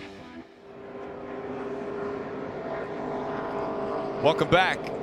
Daytona International Speedway for the Coke Zero 400, powered by Coca-Cola. Joey Logano, A.J. Allmendinger up in front, as well as Denny Hamlin.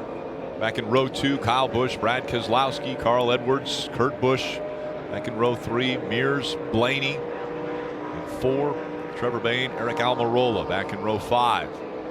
A lot of damage a little bit further on in the back. Kyle Larson, McDowell back there as the pace car is off. Back in the restart zone. Green flag back in the air.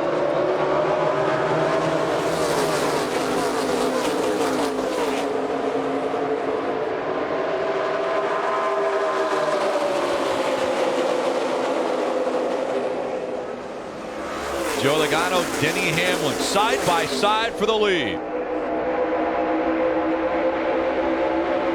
Joe Gibbs racing cars on that high line. We were reading each other's minds. We saw that for the Daytona 500. They worked together a lot for the Daytona 500. We really hadn't seen that so far today, but right now is the opportunity. But look who's underneath them.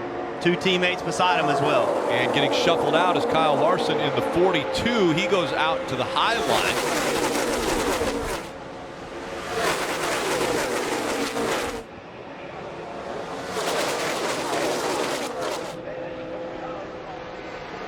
Steve, with less than 60 to go, those guys that were riding around the back, do you feel like now it's time for them to start moving forward to get in the middle of this? Well, if not the lap count, the number of cars that have been removed from the race. With so many cars in the garage, I think the pack is small enough that you see the 42 up high up the racetrack. I think that's just a speedy drive from the major accident. I don't think that's smoke. But, Jeff, I think you have to go up and race now. There's been a lot of cars eliminated. I think waiting any longer is just reducing your chance of winning the race. Denny Hamlin has the possibility of sweeping, and the 42 making the high side. He keeps trying to make the outside work. I mean, he keeps trying to go there, but right now there's not enough cars, really, I don't think, to make that third line work. So he keeps trying to make that outside work. Typically, that's not a good thing in a small field like we're down to now. 3 wide, and Kyle Larson's on the outside, Kelly. Well, and just before that restart, the spotter from the 11 team telling the spotter of row 22 of Joey Logano, hey, we're happy to just kind of ride this thing out until the end instead of battling back and forth. What do you make of that, Jeff? I think they're going to have to not be in that position. I think the people around them are going to force their hand. And when everybody around you is trying to race and trying to take your position, see right here, his teammates making a move on him. So I don't see a lot of riding around right now. Big move by Brad Keselowski as he tries to take the lead away from Joey Logano. Joey moved right up to that quarter panel, just like we've been talking about with that side draft, and slowed that run down. Penske teammates, the 50th anniversary of Penske Racing, and they are 1-2 at Daytona.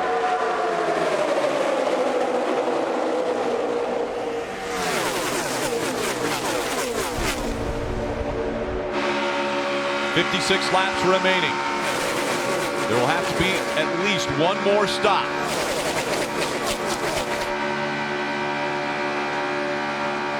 Brad Keselowski has been out front. There has been 21 lead changes between 13 different drivers already tonight. What's Brad going to do right now? Is he going to go down to the bottom to help Joey Logano, or is he just going to go try to block Joey Logano and then try to maintain the lead by blocking whichever lane is coming? I think at this point, I think you just try to lead every lap. I think you forget about your teammate, you worry about yourself. If your teammate can help you or you can help him, that's great. But the primary focus is to win the race for you and your team. Denny Hamlin making a move. Denny Hamlin, the 35-year-old out of Chesterfield, Virginia, back out in front. Last driver to sweep the Daytona races in a season, Jimmy Johnson, back in 2013. But right now it's Brad Keselowski out in front.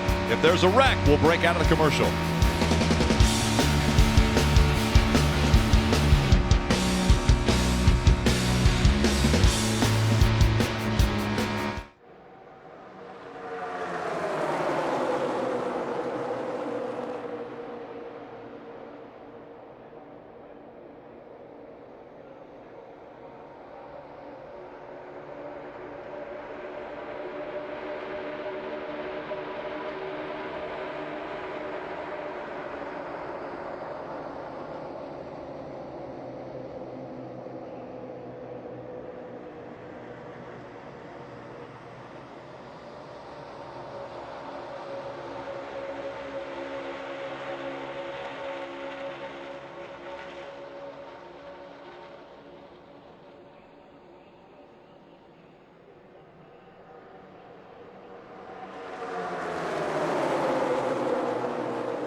Let's take a look at the Toyota driver update as we are on lap 110 of 160. Kyle Busch, Denny Hamlin, Carl Edwards, 2nd, 5th, and 7th. Marty. Rick, meanwhile, in the garage area, there's a big scramble for points, especially for Casey Kane's team. Checking out my Microsoft Surface, I can see on the chase grid that Casey Kane came in here 16th in the championship standings, just 3 ahead of Ryan Blaney. They also know Ryan Blaney made it through that accident. They did not. I just talked to Keith Rodden moments ago. He told me he needs about 15 more minutes to fix this car and get him back out on the track. Steve, you've been in this position before. Every minute matters in the garage area when you're trying to get a car fixed like this and you're in a championship race. Yeah, Marty, you try to prepare as many parts and pieces ahead of time to try to anticipate, use your experience, what could possibly break, what's a common part to break when you're in a big accident.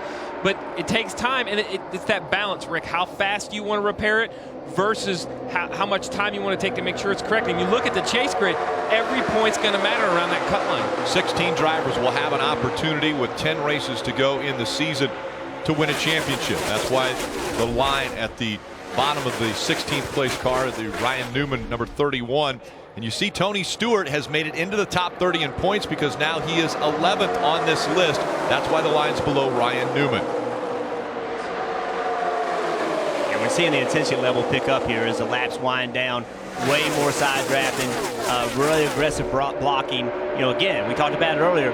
This makes you concerned about when that wreck's going to happen. If it happens in the front, it will take a lot of people out. This happened in the front just a few laps ago. Look at the 18 and the 22. The 18 has a run out on the 22, but as the 18 pulls out, he slows him down. The 22 moves up to try to side draft him. The 18's coming down just a little bit. They make contact. This is the aggressiveness that we're going to start to see pick up.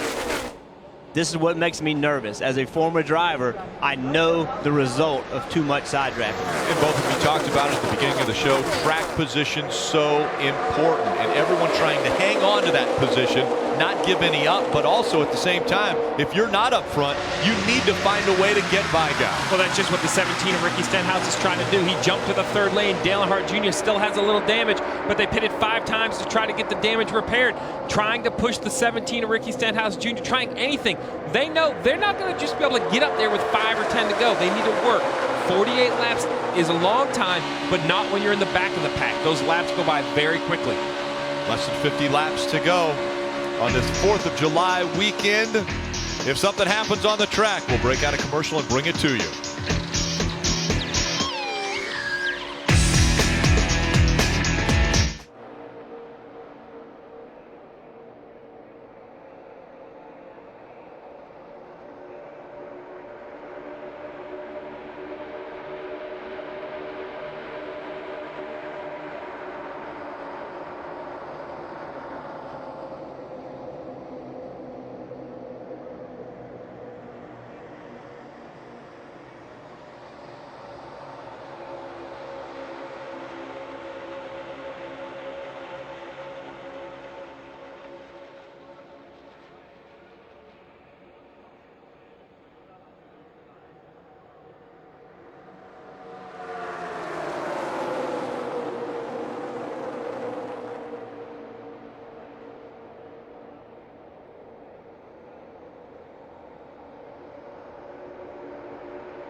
NASCAR Drive is NASCAR.com's live race day companion. Select your in-car video or camera angle, access integrated driver stats, lap-by-lap commentary, and social conversations in real time. You won't miss a lap when you visit NASCAR.com/drive on your personal computer now.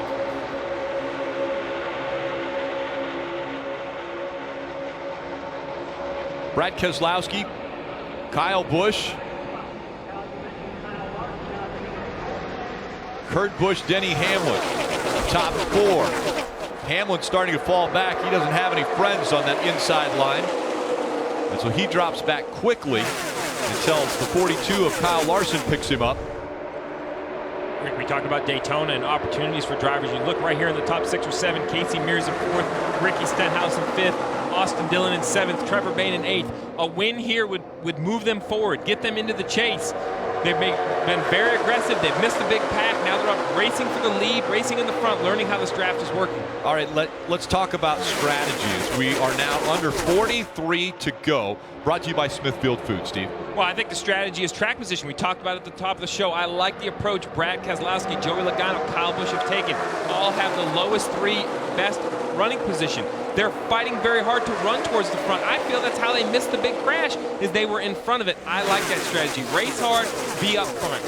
And now, how about a restrictor plate race fact? The driver with the best average running position has won 4 of the last 5 restrictor plate races.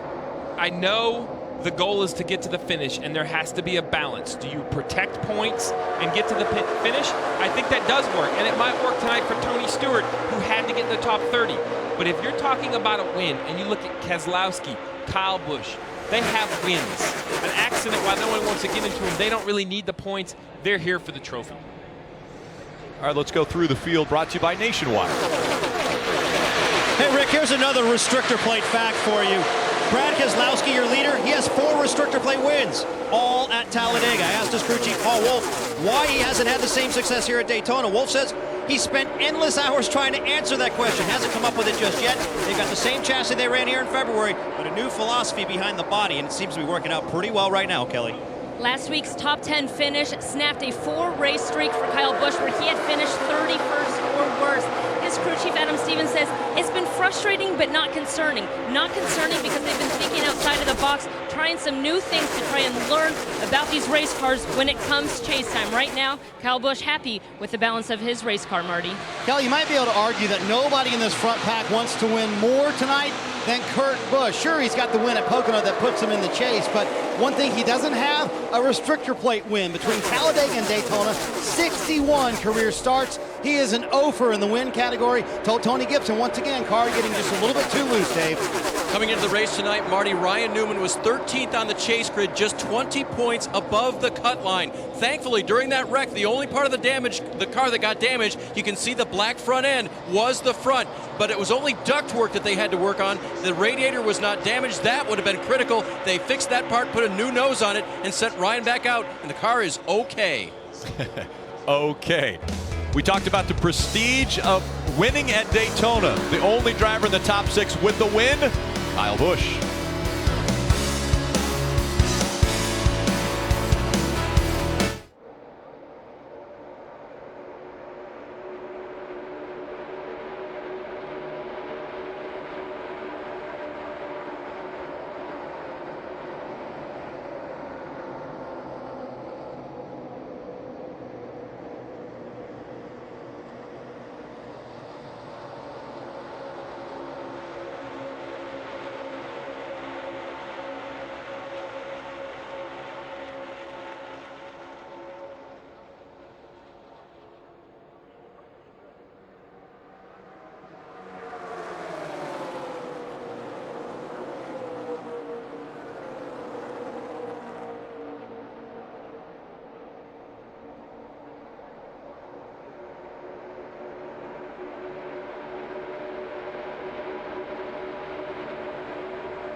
We look at the driver with the most laps led from Daytona today, presented by Sprint. Brad Keselowski, 89 and counting, as he is out front. 22 lead changes, 13 different drivers, but Keselowski out front the most laps, 89. Switch today and save 50% on most Verizon, AT&T, or T-Mobile rates. Visit a Sprint store or sprint.com/network today. While they are single file, let's check in with Rutledge Wood. Rick, on this 4th of July weekend, a lot of families are down here hanging out, camping out. And for them, it's a tough choice. Do you go to the lake? Do you go to the beach? Do you go to the race? I found a family can do all of those. They've got their RV. They've got their pool right over here with the boys. The boys get to stay in the Sprinter van while the family stays in the RV. And then they've got a great view of 3 and 4 where the cars are just ripping through there. Rick, this is the way to spend the weekend with your family. Surprised you're not in the pool with them, right? I shouldn't be surprised, though. Nothing should surprise me about Rutledge Wood. Brad Keselowski, mentioned just moments ago, the top 6. The only driver in the top 6 that has won at Daytona before, Kyle Busch. Keselowski has Kyle Busch just behind him. Busch running second, Kurt Busch. Casey Mears running 4th, very impressive. Ricky Stenhouse Jr. 5th, Austin Dillon in 6th.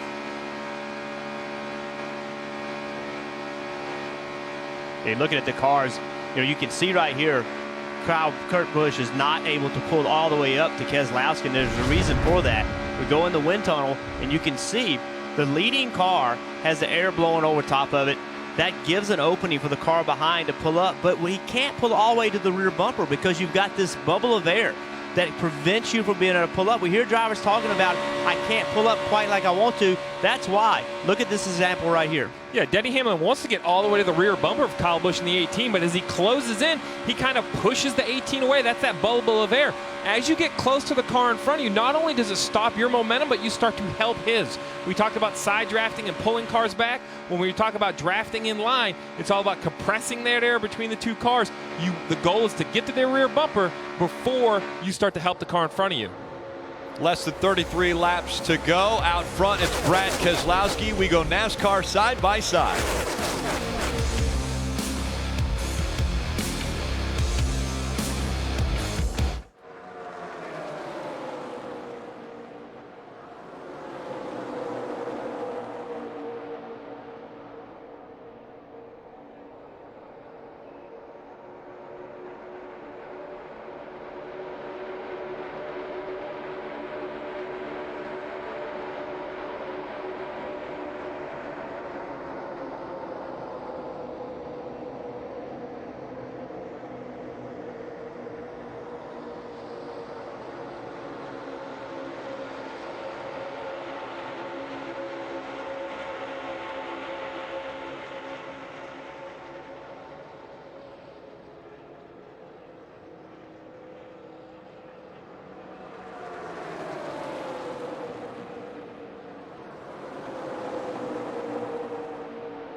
And the field is slowed down for debris on the racetrack. The third caution has come out. And just a second ago, over the radio, we heard one of the spotters and crew chief commenting about everybody needs fuel, everybody's coming. Absolutely. With 30 to go, every car on the track needs to hit pit road to get some fuel in their car.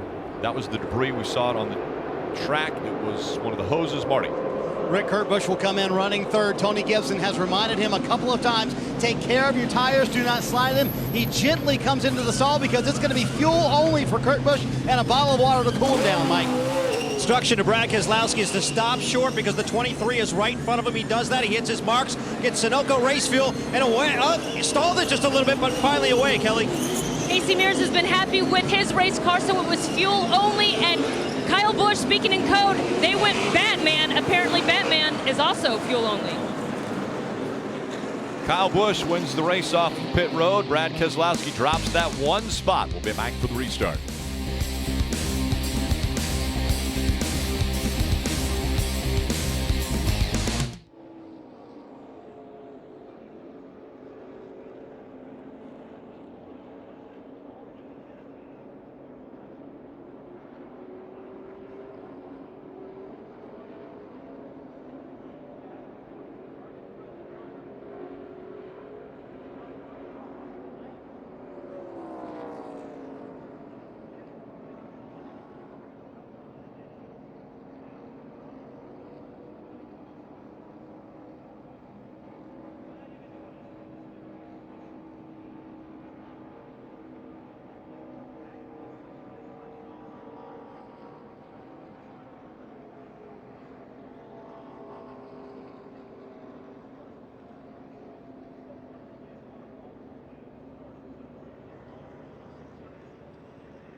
NASCAR on NBC is brought to you by Sprint, proud sponsor of the NASCAR Sprint Cup Series.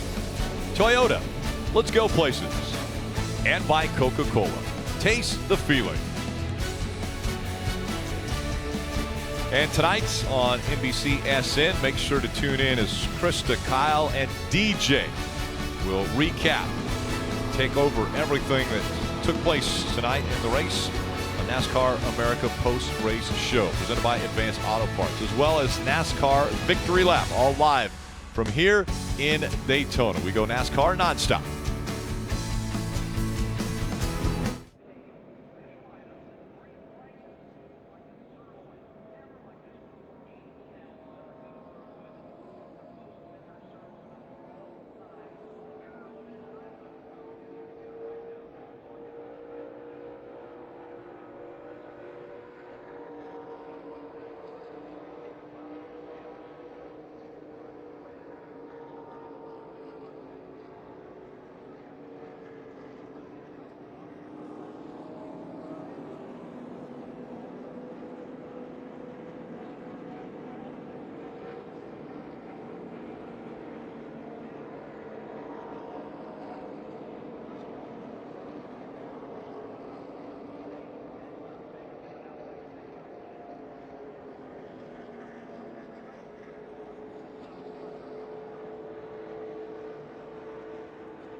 Welcome back to Daytona. Bobby Labonte running 25th in the number 32. He's the 2000 Sprint Cup Series champion.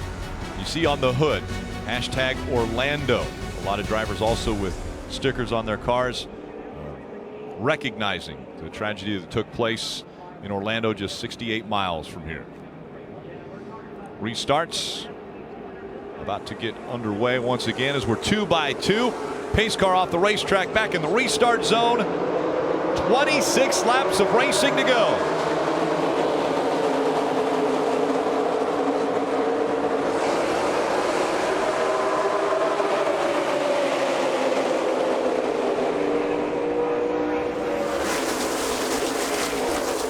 Kyle Busch, the 18 on the inside. Brad Keselowski in the 2 on the outside. Kyle Busch has his older brother, Kurt Busch, just behind him.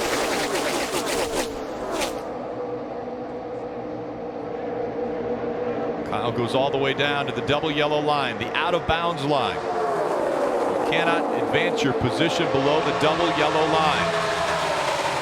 Brad Keselowski staying just on his outside.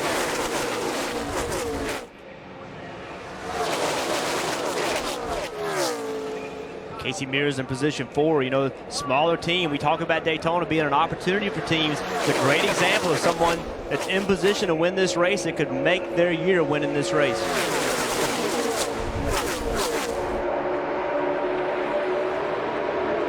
Three wide. Back in row 4. Carl Edwards on the inside of that 3 wide situation. With the laps winding down. Things getting very hairy now. Casey Mears running in the 3rd spot, 2nd in line on the outside. You know who's not up front anymore, Rick, is the 22 of Joey Logano. We've seen him consistently fight for track position all night long.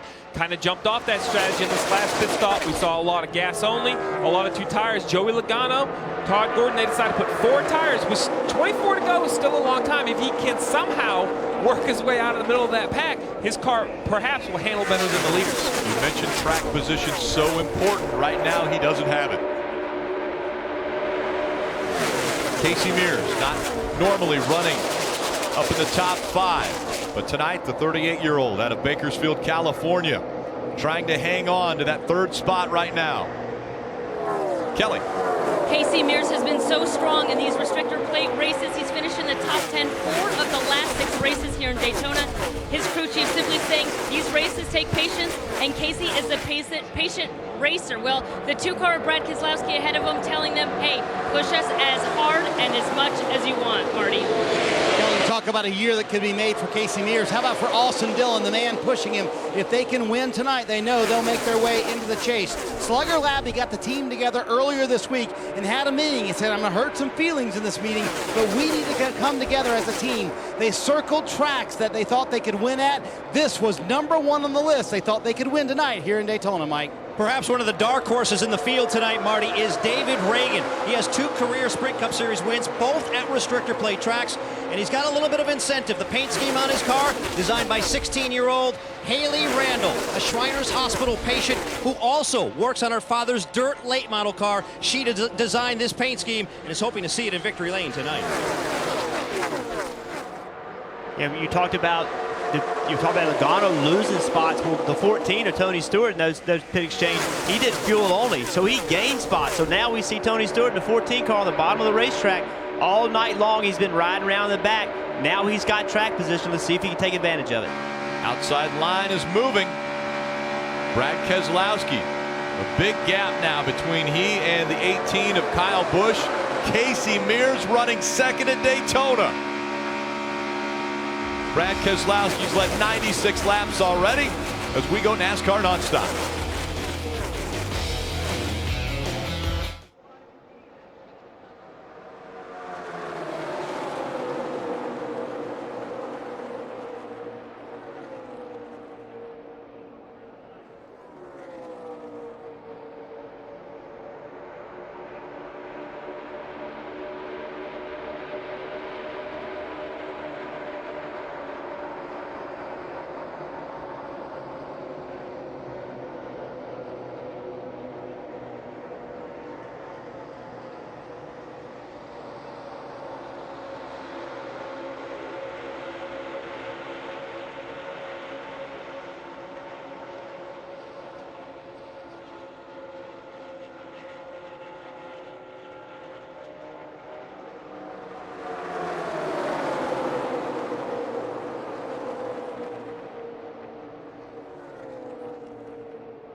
Great fight for the lead continuing between Kyle Busch and Brad Keselowski. Our aerial coverage provided by our partners at Smithfield Foods as we look down on the 2.5 mile iconic, historic Daytona International Speedway.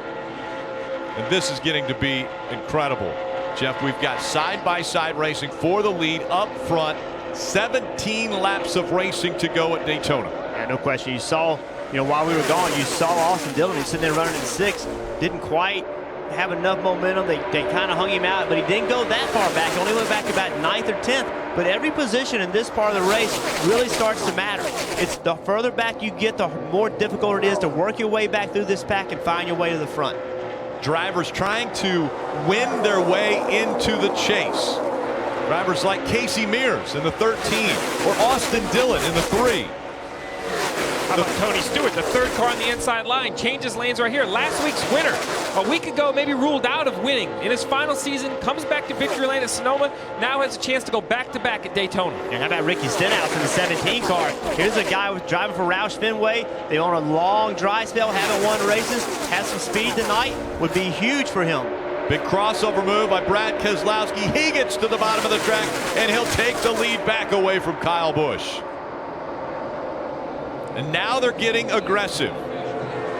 May have been a little less aggressive 10, 15, 20 laps ago. And now they're fighting for that track position. And not just for the lead, Rick. You look back 4 or 5 rows, Denny Hamlin trying to make the 3rd lane go. He knows with 16 to go, he cannot be back 5 or 6 rows from the lead. He has to find track position and find it quick. And that 2nd lane, if they're going to have a chance, they're going to have to stay close together. They're going to have to stay organized. They got very unorganized right there. The 19 of Carl Edwards was not able to stay with the 13. That separated them, but now they're getting a little run back because they've been able to get organized back up.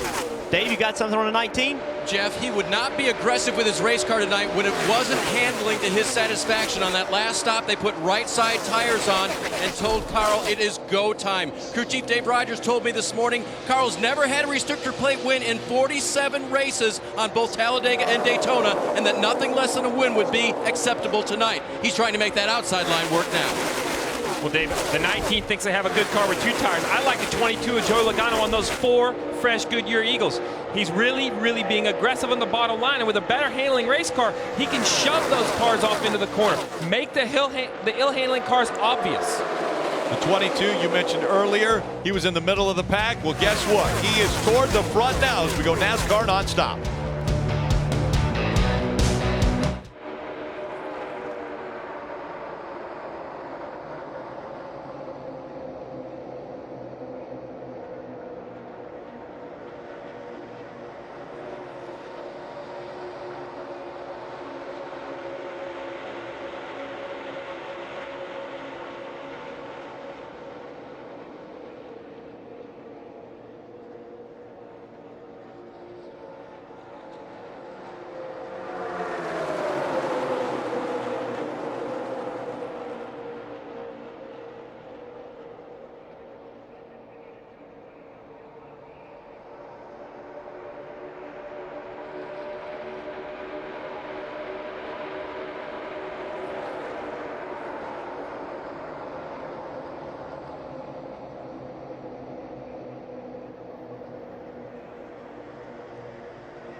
Welcome back to the NASCAR Sprint Cup Series Coke Zero 400 powered by Coca-Cola. You saw it on NASCAR Nonstop. Tony Stewart involved in the most recent caution. 4 cautions tonight. They did not need this as they were fighting for points. Just got loose. Collected the 13 and the 19 with damage. Yeah, I feel like he had to cut a tire, had to run over something as quickly as that car came around. There was some sort of a problem. Yeah, he had a tire go down, I'm sure. Probably ran over something. And the 13 car, Casey Mears, having a great night with a chance to win, gets into it. Maybe not a lot of damage on the 13 or the 19, but plenty of damage on the 14 as we ride along. Watch Tony's hands. Watch his hands. Drives in the corner. He knows he has a problem right there. So, yeah, that was more than just being free on entry. He had some sort of a problem. You can see he knew it. He had to turn the wheel to the right. Then you saw the big correction. Certainly some sort of a mechanical issue or a tire down.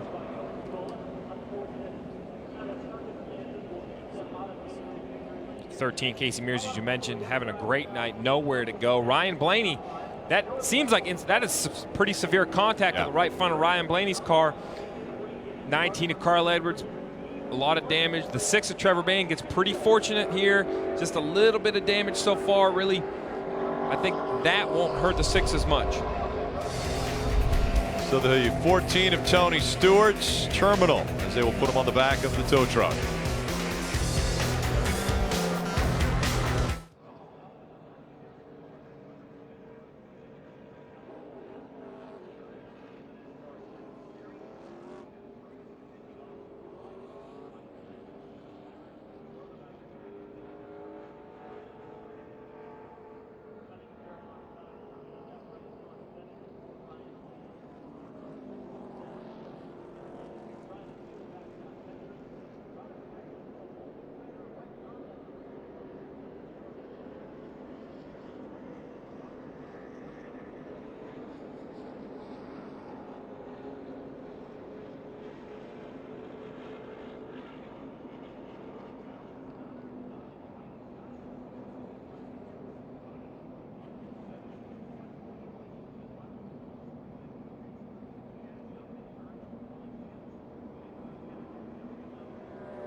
Next week, NASCAR is on NBCSN. Friday night, Xfinity Series racing from Kentucky. Coverage will begin at 8 p.m. Eastern. Then on Saturday, Sprint Cup Series racing from Kentucky presented by KFC. Coverage beginning at 7 p.m. Eastern.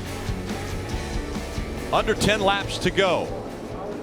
The Coke Zero 400 powered by Coca-Cola. Let's check in with Brad Keselowski. Hey, Brad, it's Jeff in the NBC booth. You with us?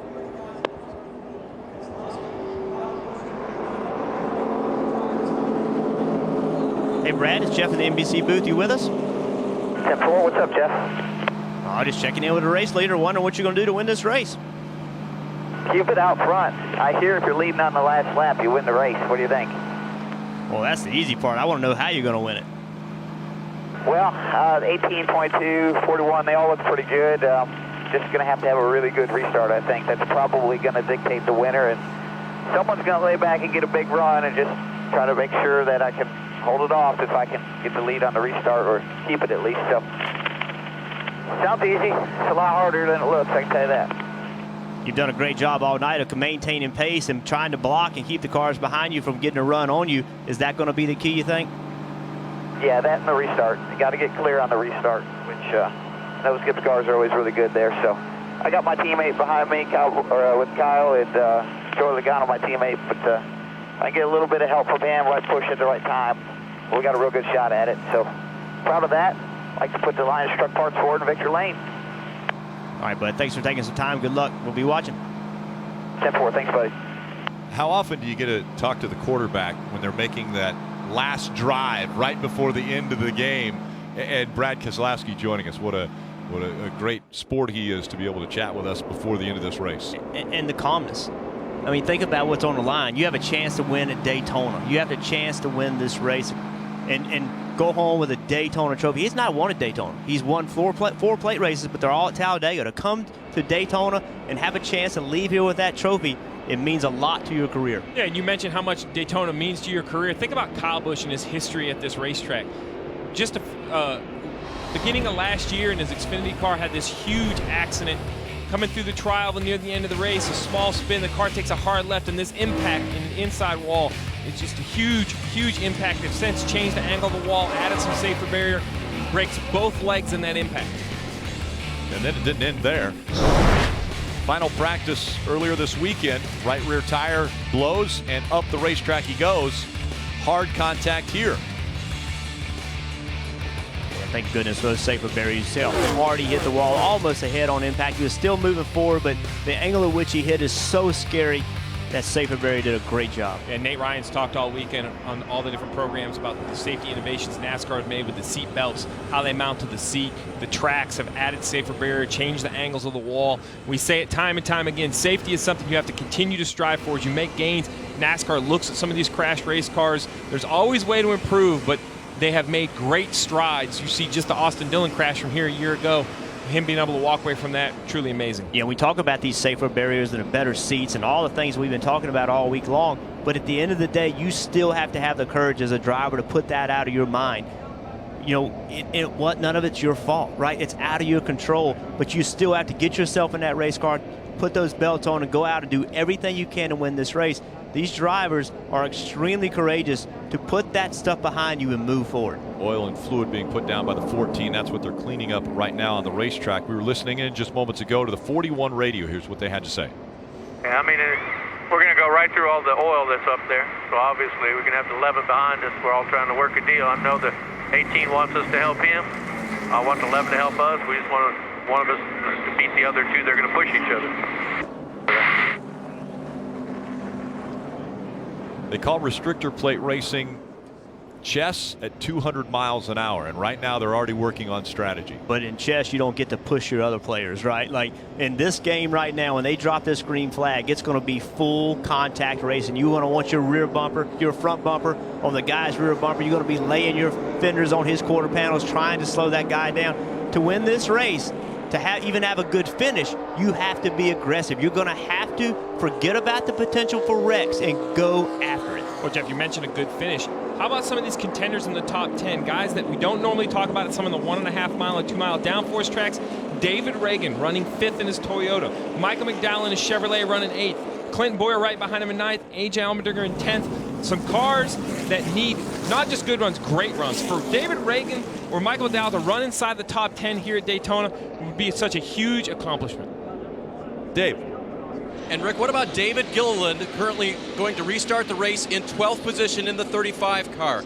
Didn't even have a full-time ride this year with Front Row Motorsports. Didn't qualify for the Daytona 500, only ran at Talladega. The other two cars filled by other drivers. Chris Buescher crashed out tonight. Landon Castles, 38, is wounded. But for Gilliland, the season has already been a plus. He's been able to spend more time with his son Todd, who is running full-time in the K&N Pro Series and is a winner, and David has been spotting for him. So great family time opportunity, and maybe tonight, a great restrictor plate racer who can race his way to the front at the end. Absolutely, Dave. Strategy, 6 to go when they get the green. The strategy is to use the help behind you. Brad Keselowski will line up in front of his teammate, Joey Logano. Kyle Busch will line up, in, maybe not his teammate, race teams, but family. Kurt Busch behind him. They know each other.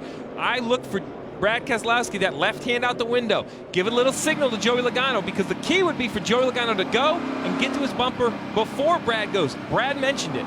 Get clear. Once he clears the front row, he then can block, Jeff. That's right. Hand signals, communicating. That's the way drivers communicate. You got to use your hands. And you're right. You want the guy behind you launching before you do to get that push going. See the hand in Keselowski? Left side hand is out the window. Watch his hand. Keep your eye right there. There he goes. We're going, we're going. That's the signal. Green, green, green. Pushing hard. Joey's pushing the 41 Under 6 laps of racing to go from Daytona. Teammates on the inside, brothers on the outside. Kurt Busch has a decision to make right here. Kyle Busch has a decision to make. Does he stay on the outside or does he get in front of Logano? I think I'm getting in front of Logano. That's the speed zorb that was put down by Tony Stewart from the fluid, so that's why you're seeing all the dust. Brad Keselowski out in front. They're 3 wide. What an aggressive move by Kurt Busch in the 41. He's trying for the lead. He's by himself, though. Bottom. By Keselowski. By himself. We talked all night about side drafting. Well, that only works if you can get. Oh, we're wrecking. Oh, up the wall. And the 19 back across, and he'll get into the wall as well. It was A.J. Allmendinger that first hit the wall. Now the caution is out. Sorry, man. They hit the wall, and I told you 21 ran over you. Jumped on the gas. I'll take blame for that one.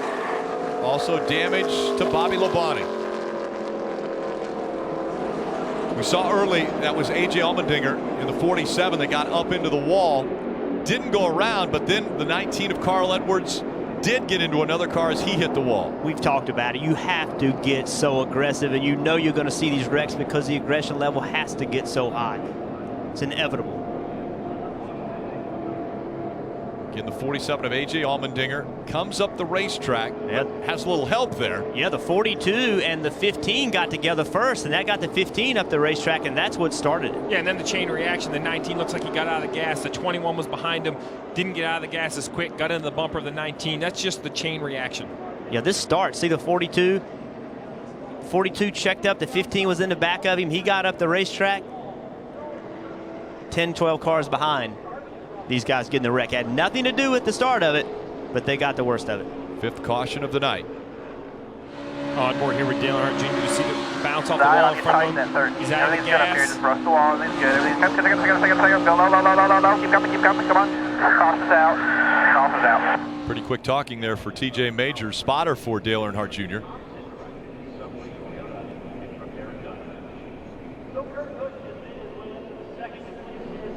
Dave. Rick, Carl Edwards is pitted in his pit box legally because he's inside the lines, but in reverse direction. We saw him turn around there and enter the pit box. I believe the crew has told him that they're done for the day. They're just going to try to get it put back together to roll back to the garage. And a tough end of the day for Carl, who was trying to come through if he could with a little damage on his race car. Most of the damage to the 19 of Carl Edwards. Also involved in the incident, the 47 of A.J. Allmendinger. This is what they had to say on the radio. You're right. I was trying to get room, and who's ever in front of me just drove me straight up the fence.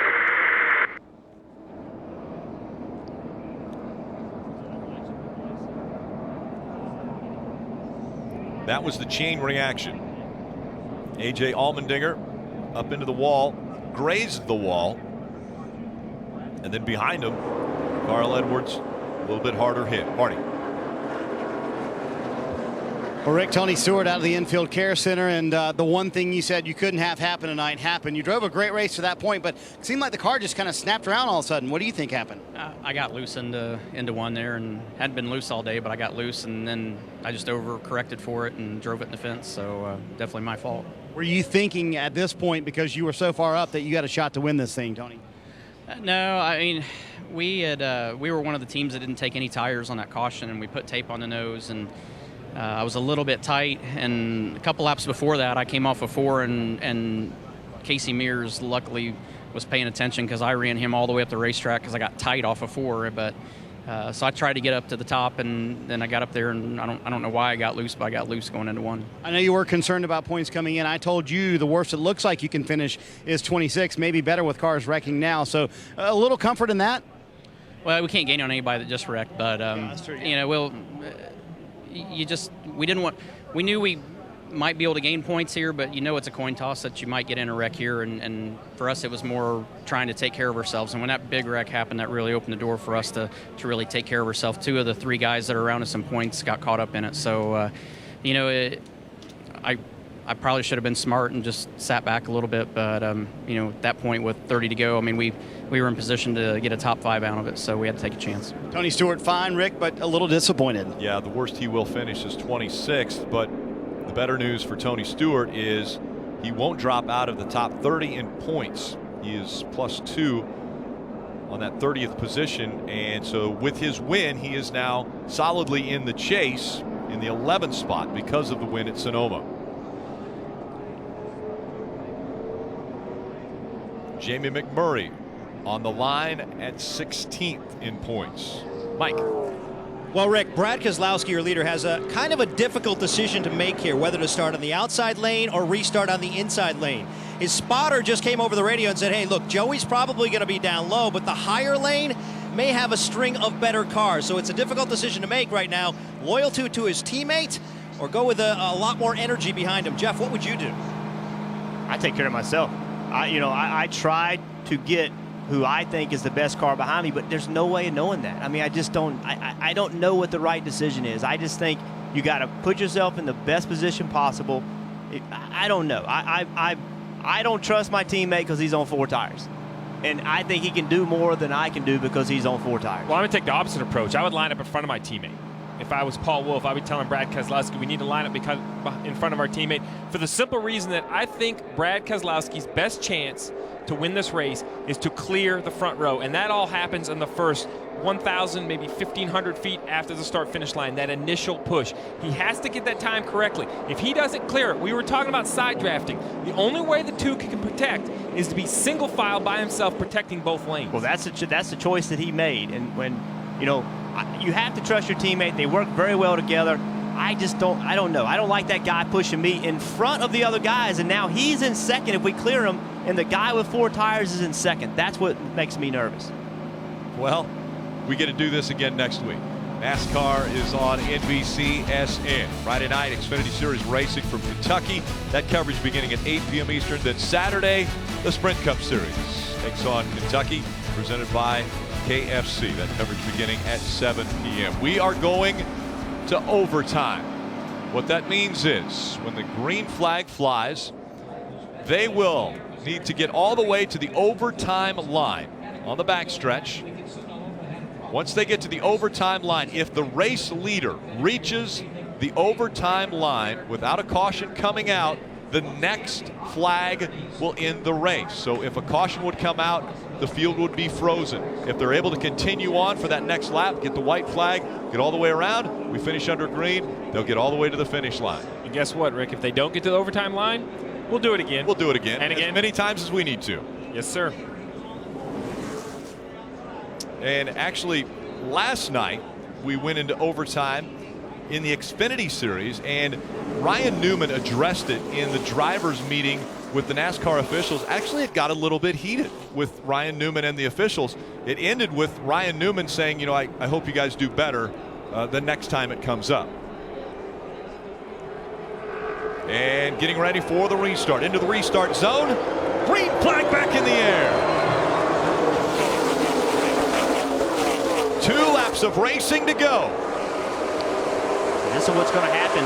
Joey Logano did a great job of pushing the 2 car. Now, the 41 has to side draft the 22 to stop that momentum. That's the best thing Keselowski can see. Like I said, I don't like those 42 on the bottom. They're getting crazy. We're in overtime, sponsored by Credit One. 3 wide as they come out of turn 2. They've got to get to the overtime line. They will.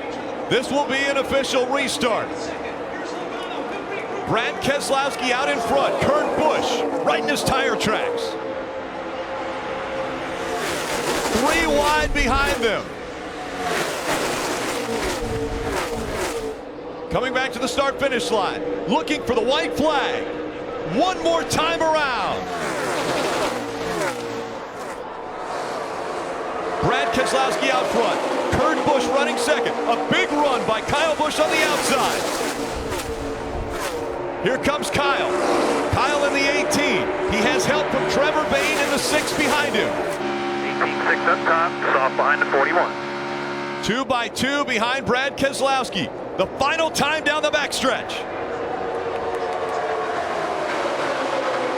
Joey Logano trying to make the inside line work. Through 3 and 4 for the final time. Out of turn 4. They'll see the finish line. Brad Keselowski out front. Around goes Kurt Busch. Keselowski's going to hang on. Keselowski wins at Daytona. Thank you, guys. Great team effort today. Very proud. Thank you.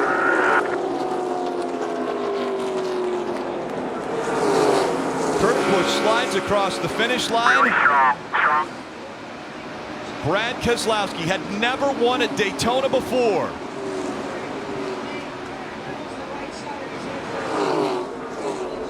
Penske getting their 100th Cup win in this, the 50th anniversary. And the team starts to celebrate.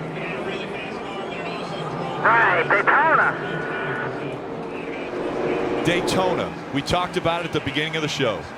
No bigger place to win a race. And Brad Keselowski, in 15 tries, hadn't done it before.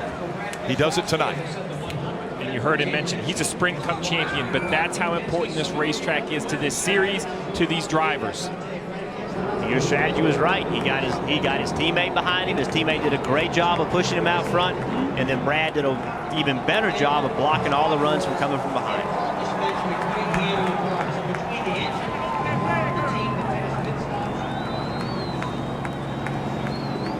A tradition that Brad has had ever since he has been to victory lane. He will grab the American flag, and it's fitting on this 4th of July weekend that the Stars and Stripes will celebrate with Brad Keselowski. Brad Keselowski celebrating here at Daytona. This moment presented by Sunoco, fueling victories all season long.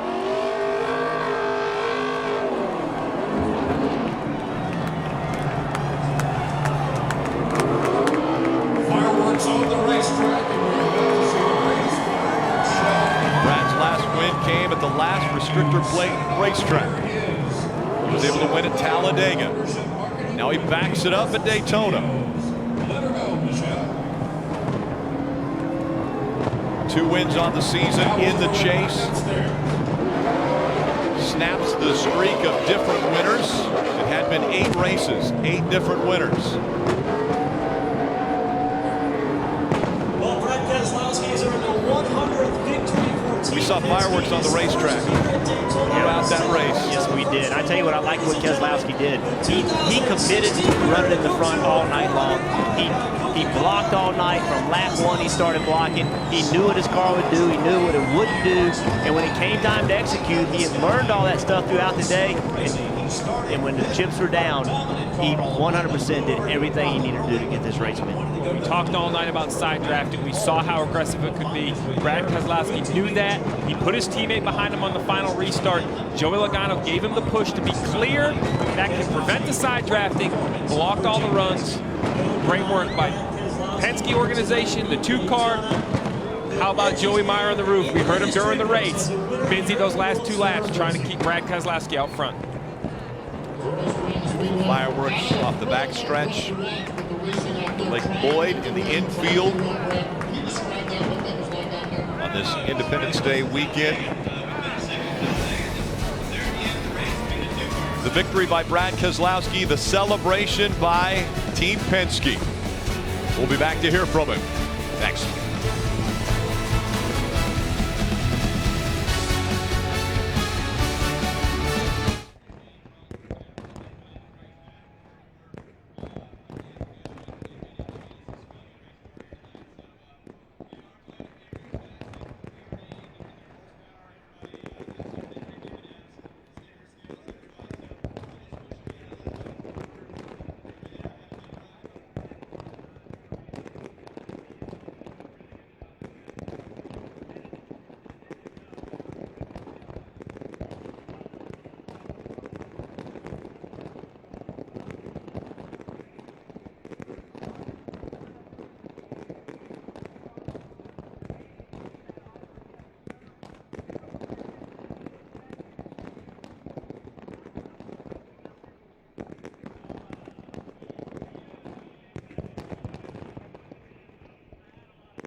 After the race is over, a great fireworks display. Daytona International Speedway. And during the race, over 160 laps of fireworks taking place, and Brad Keselowski name at the top of the list here for the unofficial results. Kyle Busch. How about Trevor Bayne and his teammate Ricky Stenhouse Jr. in the top 5? Yeah, Clint Boyer, Michael McDowell round out the top 10. Greg Biffle from the pole position fights back to finish 8th. And Cole Witt finished 11th. Great run for him. Casey Mears, even though he had that trouble, he still came home in 13th. AJ Allmendinger in the top 13. And again, the big one happening, taking out almost 19 cars. Dale Earnhardt Jr. was able to continue on. He finished 21st. Bobby Labonte in that late accident, relegating him back to 24th. Chris Buescher down at 40th. He had a good run early. A lot of these cars involved in the big one.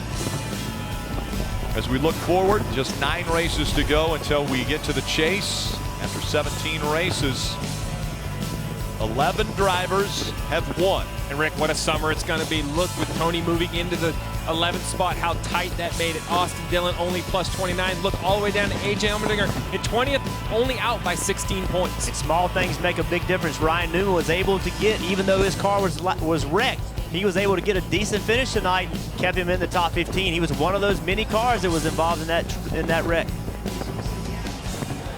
Brad Keselowski just bringing the 2 into victory lane. Hallowed ground at this racetrack. If you can get into victory lane here, it is a huge accomplishment.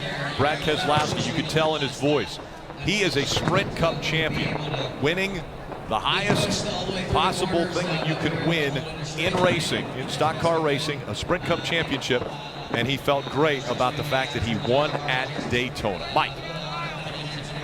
And he's just unbuckling now, getting ready to get out of the race car. And the confetti flies, and he's getting showered with his sponsor's product. A winner in Daytona for the first time. Brad Keselowski had so much success in restrictor plate racing in the past, all at Talladega, and finally now he gets his first Daytona victory. And is being celebrated now by his team. The 100th win for Team Penske.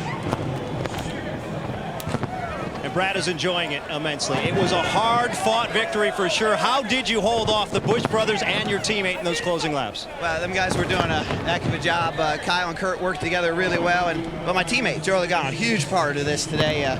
We had 2 great cars here with Team Penske, and we worked together really well.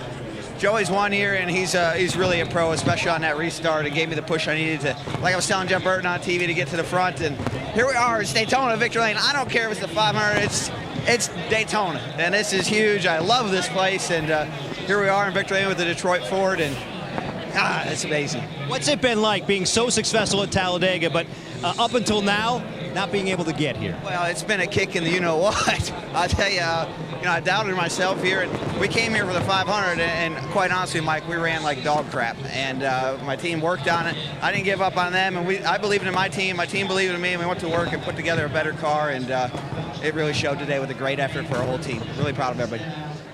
We saw in the closing laps, you had a decision to make, which line to pick on that final restart. We know how critical that restart was. What was going through your mind in terms of what helped you make the decision? My teammate, Joey Logano. I knew he'd work with me. I knew he was really good at this, and having a great teammate is an awesome thing.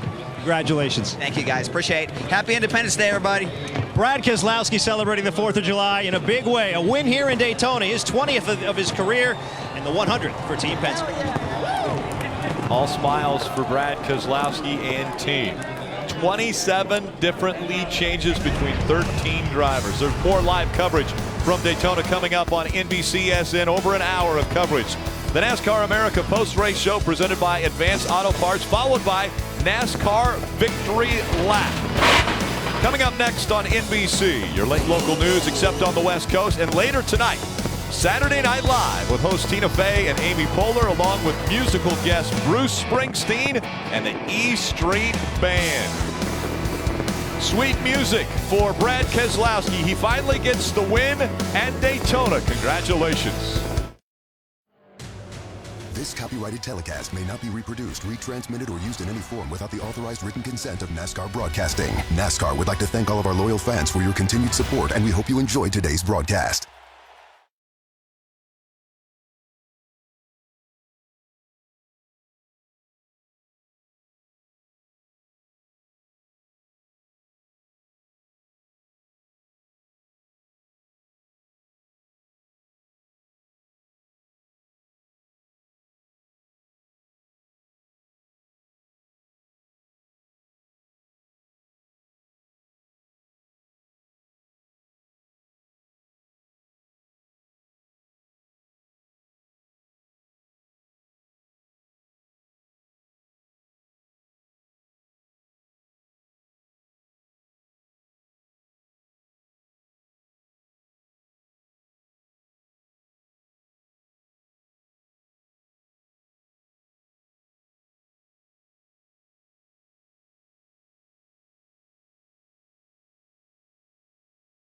Brad Keselowski is now and should be considered, let's use the word expert at this restrictor plate racing. I mean, he finds himself in that mix all the time. He did a tremendous job blocking. He had a fast race car. It allowed him to keep it out front and do the blocking that he needed to do, and he did a masterful job of that throughout those laps. Yeah, and it was documented how many laps he led, but those last 15, 16 laps, he did some stuff and had to make some decisions to keep himself in the race and keep himself in position.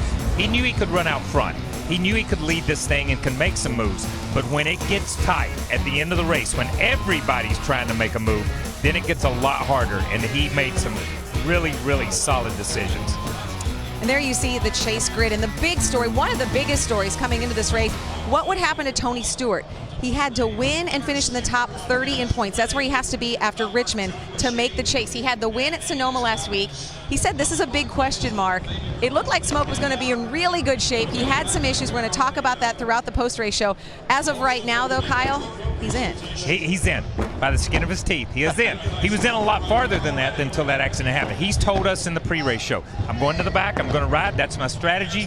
He talked to Dale and I about it, and you sitting on the pre-race set about what his plan was, and his plan worked perfect. He avoided the big accident, put himself in position to run in the top 5, the top 10, and then, as he said in his interview during the race, the car got loose, got away from him, he overcorrected, but he's still, right now, he is safely inside the top 30. Brad Keselowski enjoying the spoils with his young daughter Scarlett in Victory Lane. Yeah, that's where we're located, right in Victory Lane. We're going to have a lot here on the post-race show. Let's go ahead and listen and hear from some more drivers, including the Busch brothers, who were certainly in the mix, beginning with Kyle. Well, Kyle Busch was in position at the end of this race to go for the win, but you really didn't have any help from your teammates around you. How tough was it to figure out where you needed to be, where you were going to find some of that help? It was a tough night, but man, you had to have a whole lot of help to get by that 2 car. He was just so strong today, and was strong at Talladega as well too. We finished second to him there. There was just so much going on that there wasn't enough of a momentum or enough of a run that I could get in order to get enough alongside of him in order to pin him down or pin him up, whichever way it might have been. He could make his car really, really wide and hold us off. So, I can't say enough about this Interstate Batteries team from where we came from a couple days ago and where we're at and finishing second. So, feels good to get that finish like that. Thanks to TRD and their horsepower for keeping us up front as good as we were. And then, of course, too, just having the opportunity to race a backup car and finish second like that, it's a true testament to this team and Joe Gibbs Racing, everyone back at the shop. And thanks to M&M, Skittles, NASA Energy Drink, and, look forward to next week. Kyle, this racetrack hasn't always been kind to you. So to have a day like this where it's just clean, you walk away with the second place, what does that mean to you? Well, you said the key. It's pretty good to walk away from this one. Thanks, Kyle. Well, you can imagine Kurt Busch obviously a little disappointed with the result this evening. You were staring at a win, Kurt. What happened on that accident? Joey just drove straight through us. I don't know if he was going to go from 5th to 1st or if he was trying to protect his teammate. I probably just gave him, words right there to that way he can back out of what he did. I mean, he just flat out lifted our rear tires off the ground. That was the closest I had been to winning one of these plate races for points. But, to be in position and to have the car that I did, I mean, this is a Tony Gibson prepared car by Stuart Haas, and I'm just happy to drive for them. We want to win more often. We were in position to do it. We had everything going our way tonight. Worked real well with Kyle. We knew we had our work cut out for us to beat Kez and to beat Logano, but Logano, you got to concede the fact that you're not going to have a chance to win. So the best thing he could have done was to push us to see if he could get ahead of the 18. So it's the way it works out. Our 41 car, Haas Automation, Monster Energy, thank you guys.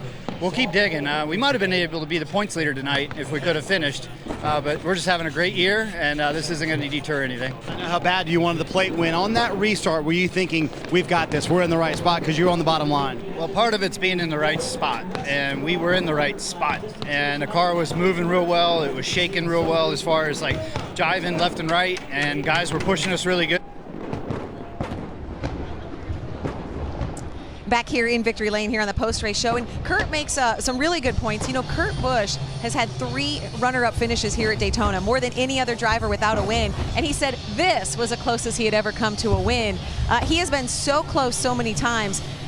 But yeah, he said Joey drove through him. What did you see when you were watching it, Dale? You know, I can understand from his standpoint where he thinks that's exactly what happened. If he sees that, and if I can see it again, what I think that I saw is he was up side drafting a little bit, I believe, on the 18 car, and he left the bottom open just a little bit. Well, he got a little bit of a hit there. That's what made him go up. I'll take that back. He's probably right. He got a bump from the 22 car, and he's got right to be